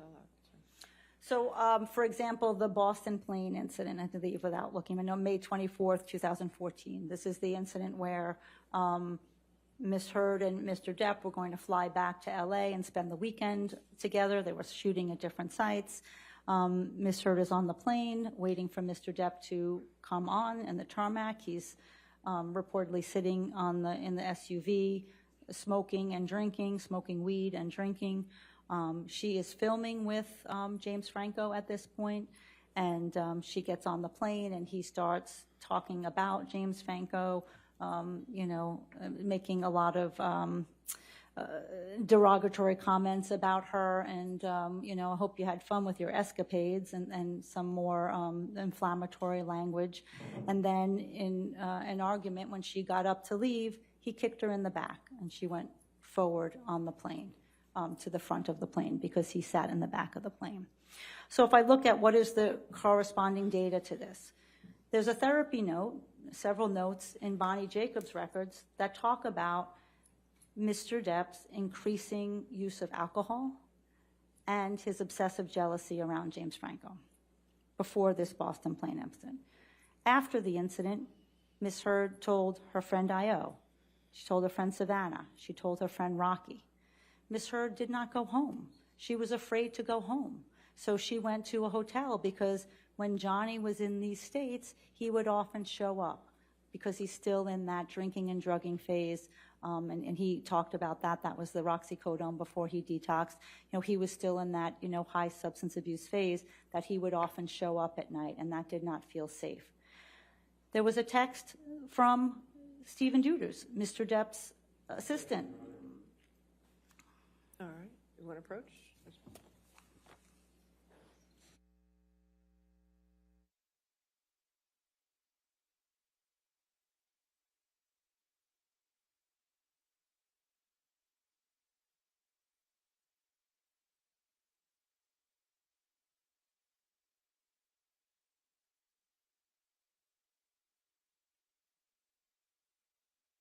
So it looks like I have bizarre thoughts, which I already knew. Because my schizophrenia is the same on both tests. But I always knew I wasn't normal.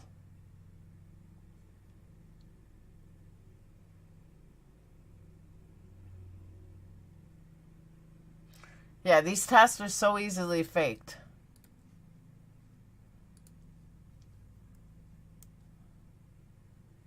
When they take afternoon break, which they should be getting to, they didn't take afternoon break yet, right? Oh, yeah, I think they did. Did they take afternoon break?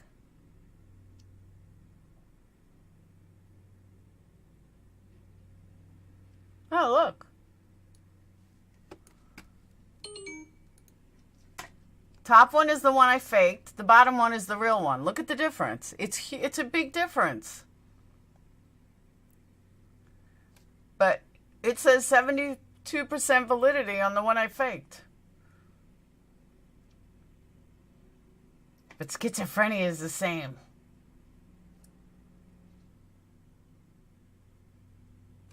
And psychopathic deviant is much higher on this one. Uh-oh.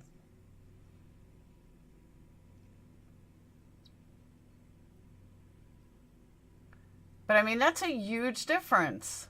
Look at my social introversion. My masculine identity, my feminine identity, paranoia.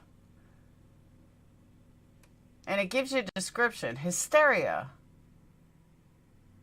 Hypomania.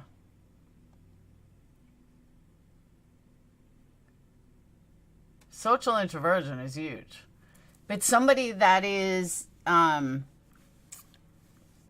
PTSD is going to have high social introversion. But I mean, the differences are huge. Huge.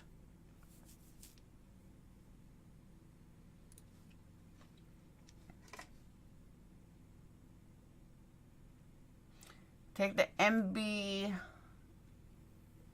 I can't even see. Is that MBTT or MBTI? MBTI.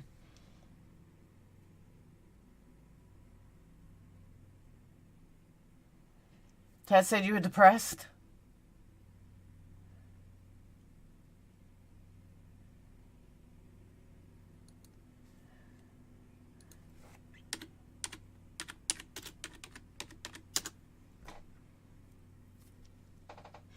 Is this the one that tells you the Myers-Briggs? I've done the Myers-Briggs.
All right, so, Dr. Hughes, let's go past that text and talk about, go past that text and continue after that text. Sure. So there was, Mr. Depp apologized to Ms. Heard for that incident. Mr. Depp said in his UK testimony, well, I only maybe playfully tapped her on the back with my foot. Mr. Depp texted Paul Bettany and talked about how he was so drunk and out of control and engaged in bad behavior. He texted his friend Patty Smith a very similar type of text about how drunk and out of control he was. And then finally, Amber Heard wrote an email talking about how distressed and heartbroken she was. Objection, hearsay. I mean, I don't agree. I know. Sustain. I'll sustain the objection. Next question. All right. Can you give another example? I think those are all I can remember at this point. Okay.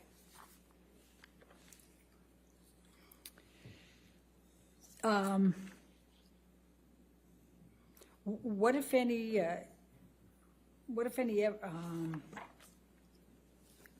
Sorry, I'm going to have to go a little bit further here.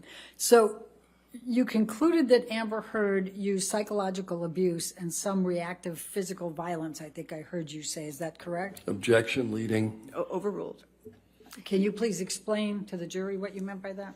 Yes, that is correct. That, Amber Heard reported to me some of the behaviors that she used that were psychologically aggressive, the name calling, the putting him down and calling him very bad names and insulting his fatherhood, and she was very shamed and remorseful about that.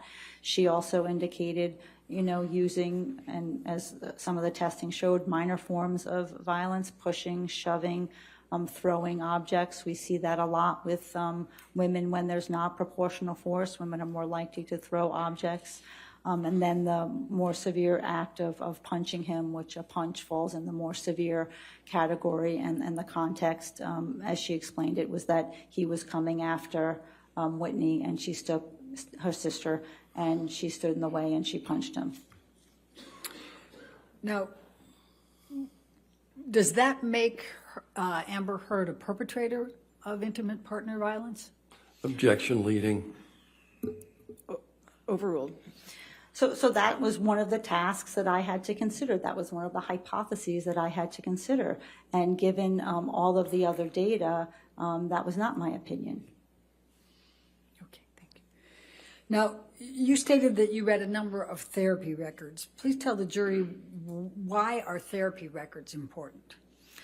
Therapy records are critical for a forensic psychologist. When we have the opportunity to go back in time and see what a person was dealing with, what the content of their distress was, and what the symptoms of their distress was, it really gives us a snapshot in time. So they become very critical as part of the overall forensic psychological evaluation, because we as psychologists understand how people sort of treat in therapy and what to look for.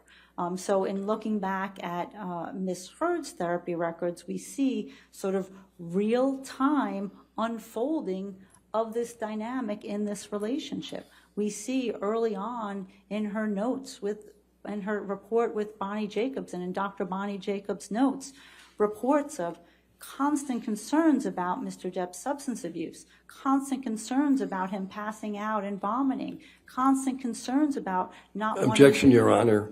Hearsay. She can characterize that and say she relied on that. Overruled. Thank you. Please continue. Constant concerns about how do I get him into treatment, how do I get him help. Ms. Heard starts going to Al-Anon at this point, early 2012, in the beginning of the relationship, because she has to figure out and wants to figure out a way to support the man that she's dating right now and the man who she's falling madly in love with. There are reports in Dr. Jacobs' notes early on about his controlling behavior, about his jealousy behavior, about him not wanting to do certain jobs, of not wanting her to wear certain clothes. So this is going back to 2012. With no indication of why would she be saying that but for the sole purpose of trying to get help and trying to get guidance in this relationship that she finds so difficult. There are indications, as I mentioned before, of the sexual assault and the sexual abuse and how he would, when he was angry and when he was drunk, it was mostly drug and alcohol fueled rage when he would, throw her on the bed and try to have sex with her. And then, if he was not able to perform, he would get more angry at her and blame her. So we have this dynamic of blaming her for his inability to take responsibility for his behavior. Those themes were throughout Dr. Jacobs' notes. Did Dr. Jacobs assign any diagnoses to Amber Heard? She did. Early on, she diagnosed her with panic disorder, and then later with post-traumatic stress disorder. All right. And did Dr. Jacobs diagnose Amber Heard with borderline personality disorder? No, she did not. Histrionic personality disorder? No, she did not. And is that important? That's very important when we're trying to figure out the course of somebody's illness, the course of somebody's psychiatric difficulties. As I stated, well, I don't think I got to state, personality disorders usually start in adolescence early. Objection. I'll sustain the objection. Next Okay. question. Okay.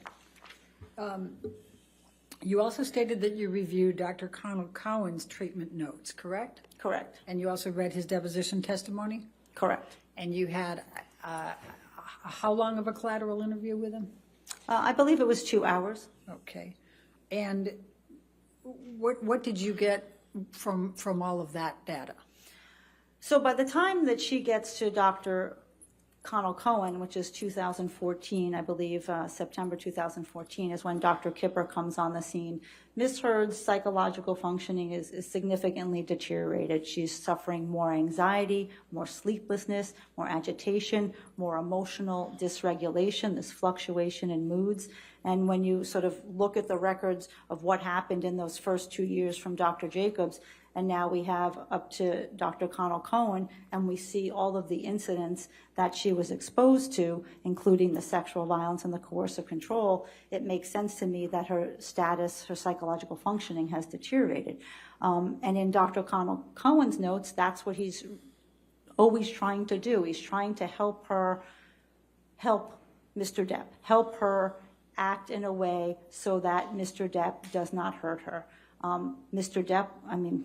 Dr. Connell Cowan was very concerned for Amber Heard's safety, as was Dr. Bonnie Jacobs. Dr. Jacobs was very concerned for her safety, and she continued to talk about safety aspects for Ms. Heard, as was Connell Cowan.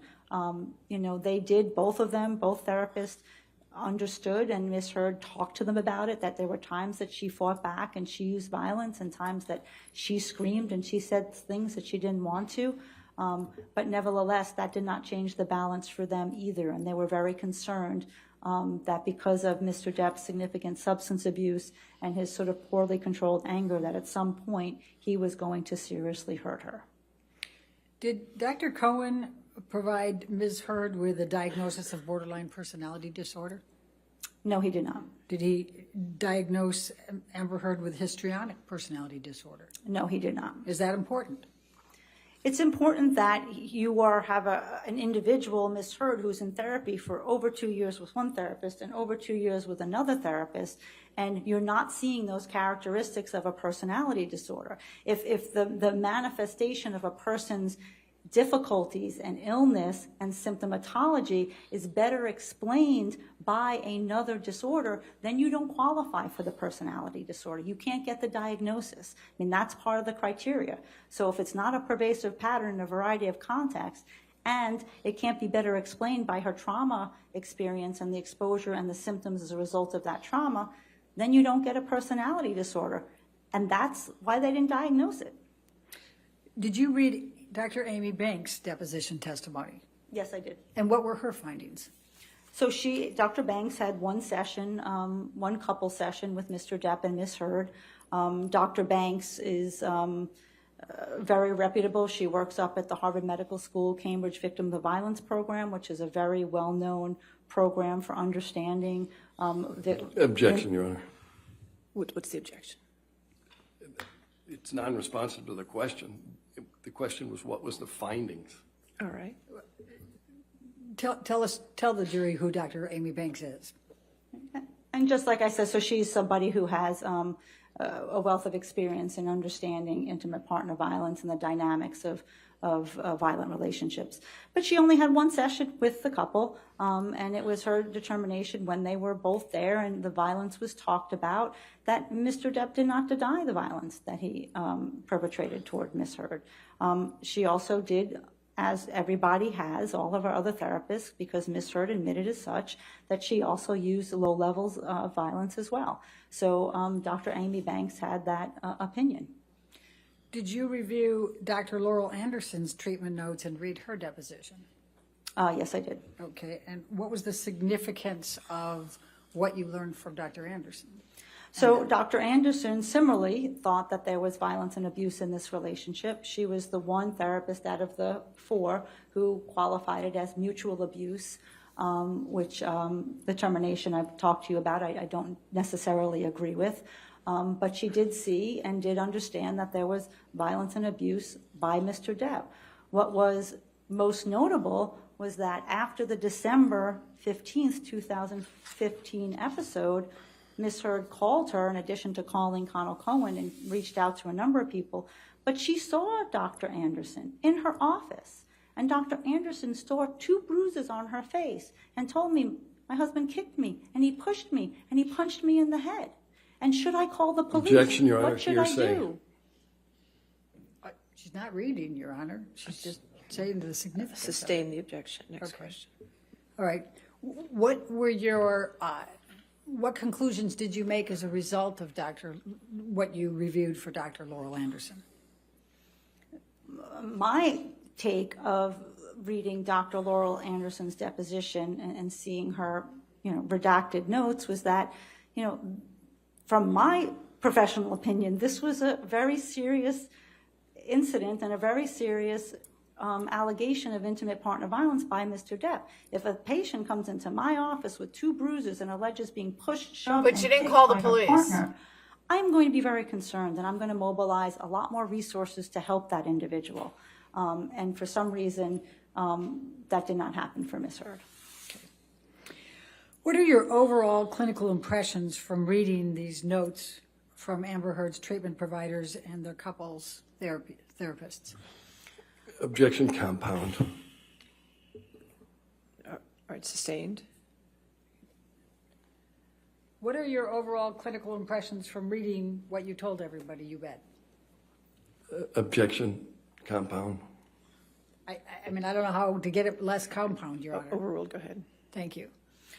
So my overall impression of the treatment notes was, there's significant support for the fact that there was intimate partner violence in this relationship. It was consistently reported over time, and there were couples therapists who saw and understood that. There were, Mr. Depp also attended a session with Dr. Connell Cohen with Ms. Heard. And in that session, he was very belligerent and mean and yelling and intimidating, and he even got up and stormed out, rolled a joint, and then came back later. Dr. Connell Cohen's impression was this is somebody who's poorly controlled. That's the same thing that Dr. Laurel Anderson said about him. And he stormed out of one of those sessions too. So there were a total of 6 sessions, couple session, but Mr. Depp stormed out of 2 of them. So there were only 4 couple sessions for these 2 individuals in this just highly volatile, highly damaging relationship that was, punctuated by the coercive control and the intimate partner violence. What, if any, observations did you make about Amber Heard's psychological status over that period? I mean, the record was very clear that her psychological status deteriorated as she was in the relationship with Mr. Depp. She kept getting Oh my God. worse. She was losing weight. By the end, she was down to, I think, 105 pounds from about 125, 130. She was taking significantly more medication than she's ever taken in her life. She was having more panic, more anxiety, more distress, more affect dysregulation, just really an inability to regulate her mood, more anger outbursts. So it can significantly deteriorate over time. You talked about weight. What, if any, diagnoses did Bonnie Jacobs make about Amber Heard having an eating disorder? There was no evidence in the record that Ms. Heard had an eating disorder. What, if any, observations did you make about whether Dr. I'm sorry, but you weigh 125 and you go down to 105? Could have an eating disorder, just saying. Connell thought she had an eating disorder? There was no indication in his record that she had an eating disorder. Okay. Now, what, if any, observations did you make about the impact of Mr. Depp's substance abuse? So the substance abuse was a very relevant and complicating factor to this relationship. When you pair that level of substance abuse with the level of intimate partner violence and coercive control, it's a very, very disastrous mix. And one of the things that happens with the substance abuse is a very similar dynamic that happens with the intimate partner violence.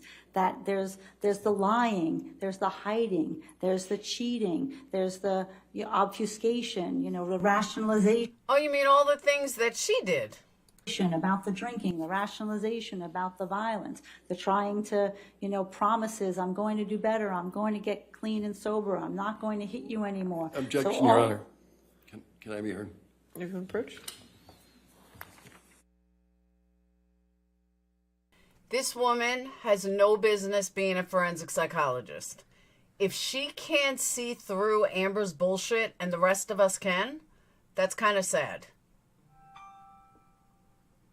She's that dumb. She should not be a clinical psychologist. Sorry.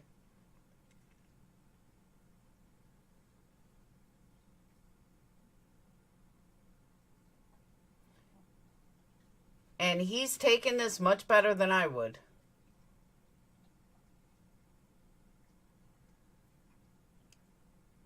But he's doing the right thing.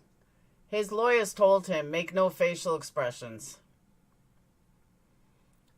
Because that was the one thing my lawyer kept kicking me under the table.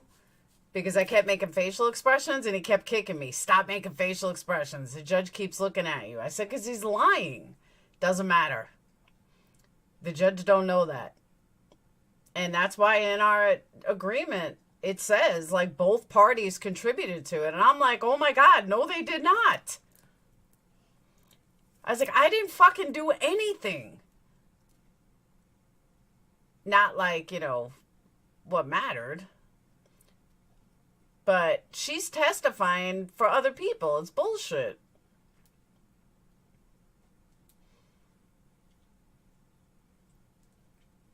You can't testify for other people.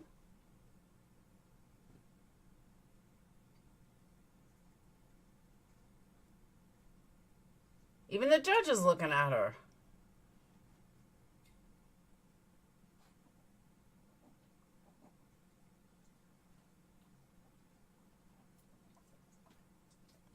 But seriously, she was the abuser, not him. This is crazy.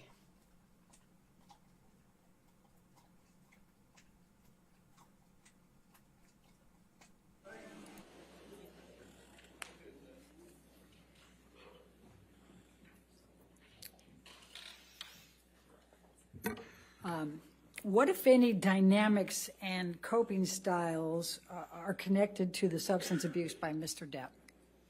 So they share similarities. There's a lot of lying when somebody's a substance abuser.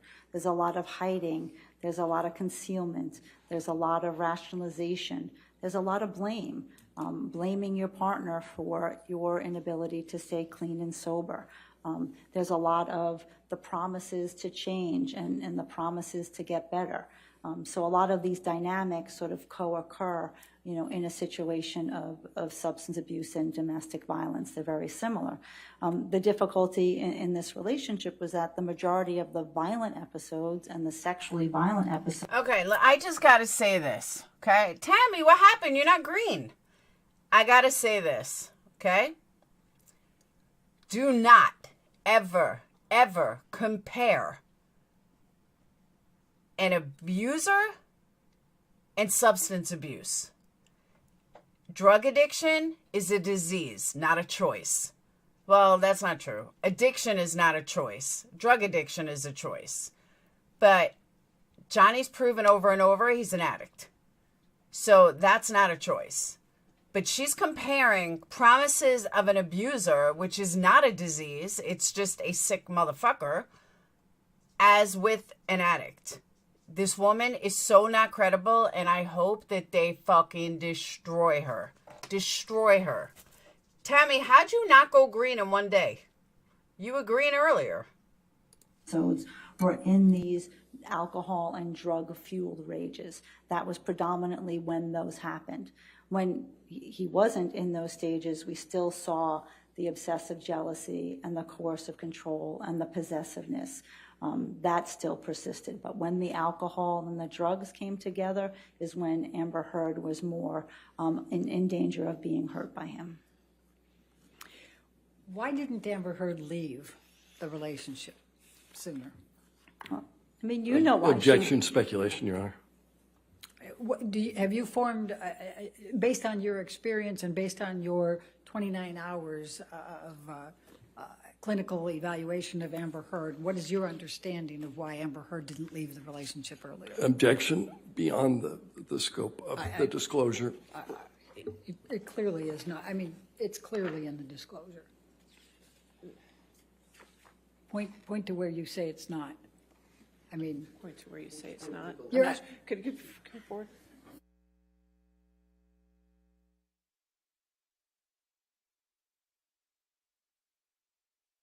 Tammy Lou, do you have another name?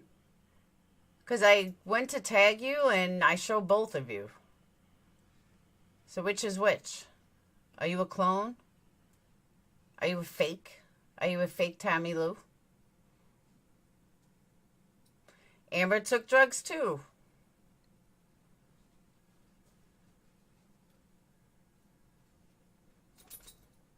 That's funny though, Blank.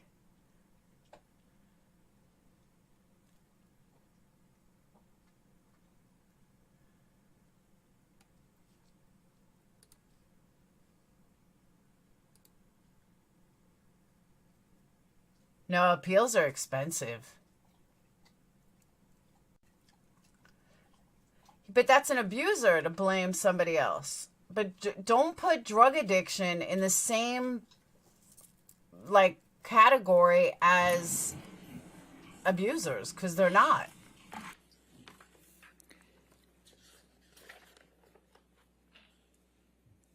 now you indicated that your main opinion was that Amber Heard's report of violence and abuse in her relationship with Mr. Depp is consistent with what is known as intimate partner violence, correct? That's correct. Okay. And why did you believe that Amber Heard, what formed your basis of that opinion, in a nutshell? Asked and answered, Your Honor. Overruled, I'll allow it. The basis of the opinion was looking at all the dynamics in this relationship, looking at not just the hitting and the yelling, but looking at how much more hitting was done, looking at the coercive control, the obsessive jealousy, the possessiveness, the sexual violence, the choking behavior, the threats to kill. Those are all, as I stated, very significant and often found in cases of lethal domestic violence. Those were significant severity factors. And looking at all those, that's what tipped the scales, that even though she yelled and said some horrible things and hit him, it never was able to shift the balance of power and control in that relationship. Okay, so according to her, it's okay that she abused him because he still had the control. Get the fuck out of here. This woman is an idiot. Now, you have discussed with Amber Heard and you have reviewed and evaluated the emotional impact on Amber Heard as a result of emotional distress as a result of the 3 counterclaim statements, correct? The 3 alleged defamatory statements made by Mr. Depp through Mr. Waldman, correct? That is correct. Okay. Objection, And compound leading. just Overruled, I'll allow it. Go ahead. thank you. Thank you. Could you please tell the jury what psychological impact these statements had on Amber Heard? Yes, so there were 3 statements that I evaluated. May I check my notes to give you the dates and my recollection so that I can be clear? Since I couldn't put it in, that might be the fastest way, Your Honor. I'd rather she not address the court. I mean, I'm sorry. Yes. Okay. Yes. So there were 3 statements on April 8th, 2020, April 27th, 2020, and June 24th, 2020 that I queried her about and asked her about.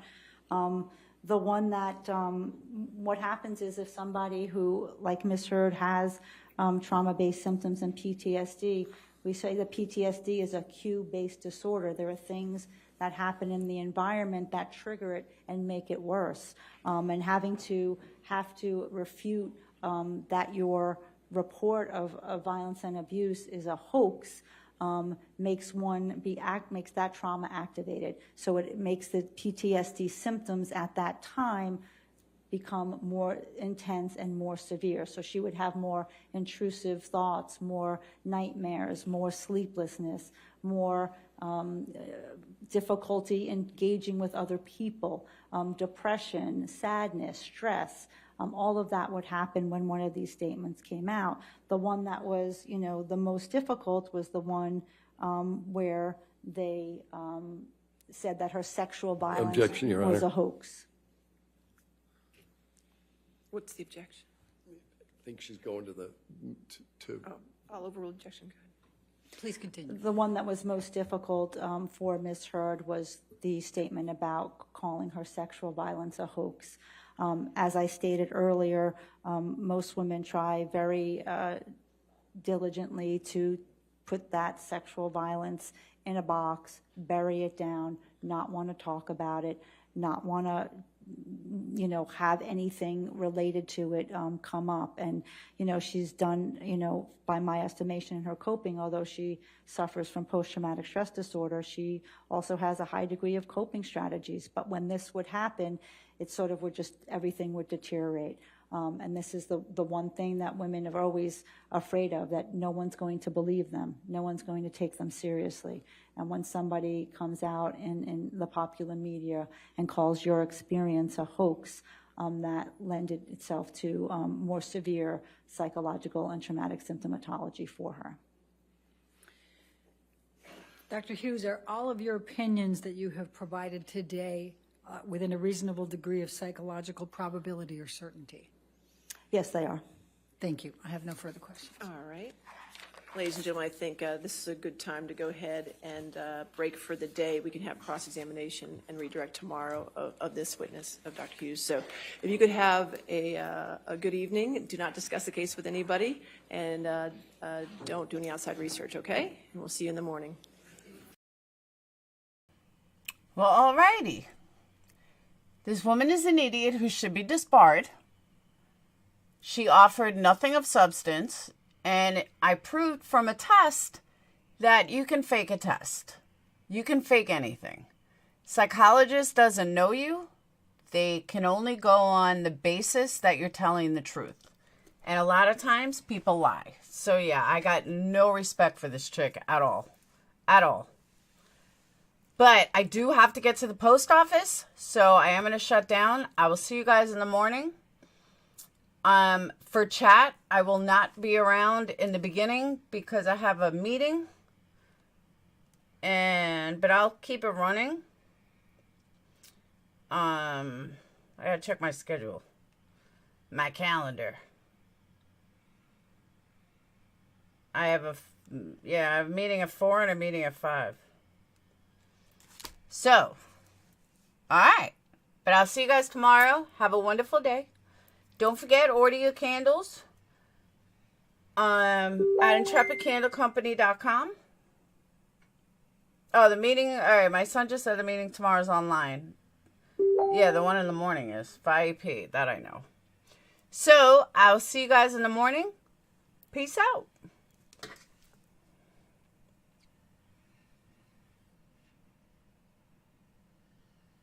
And don't forget, hit that thumb up. You got to hit the thumb up.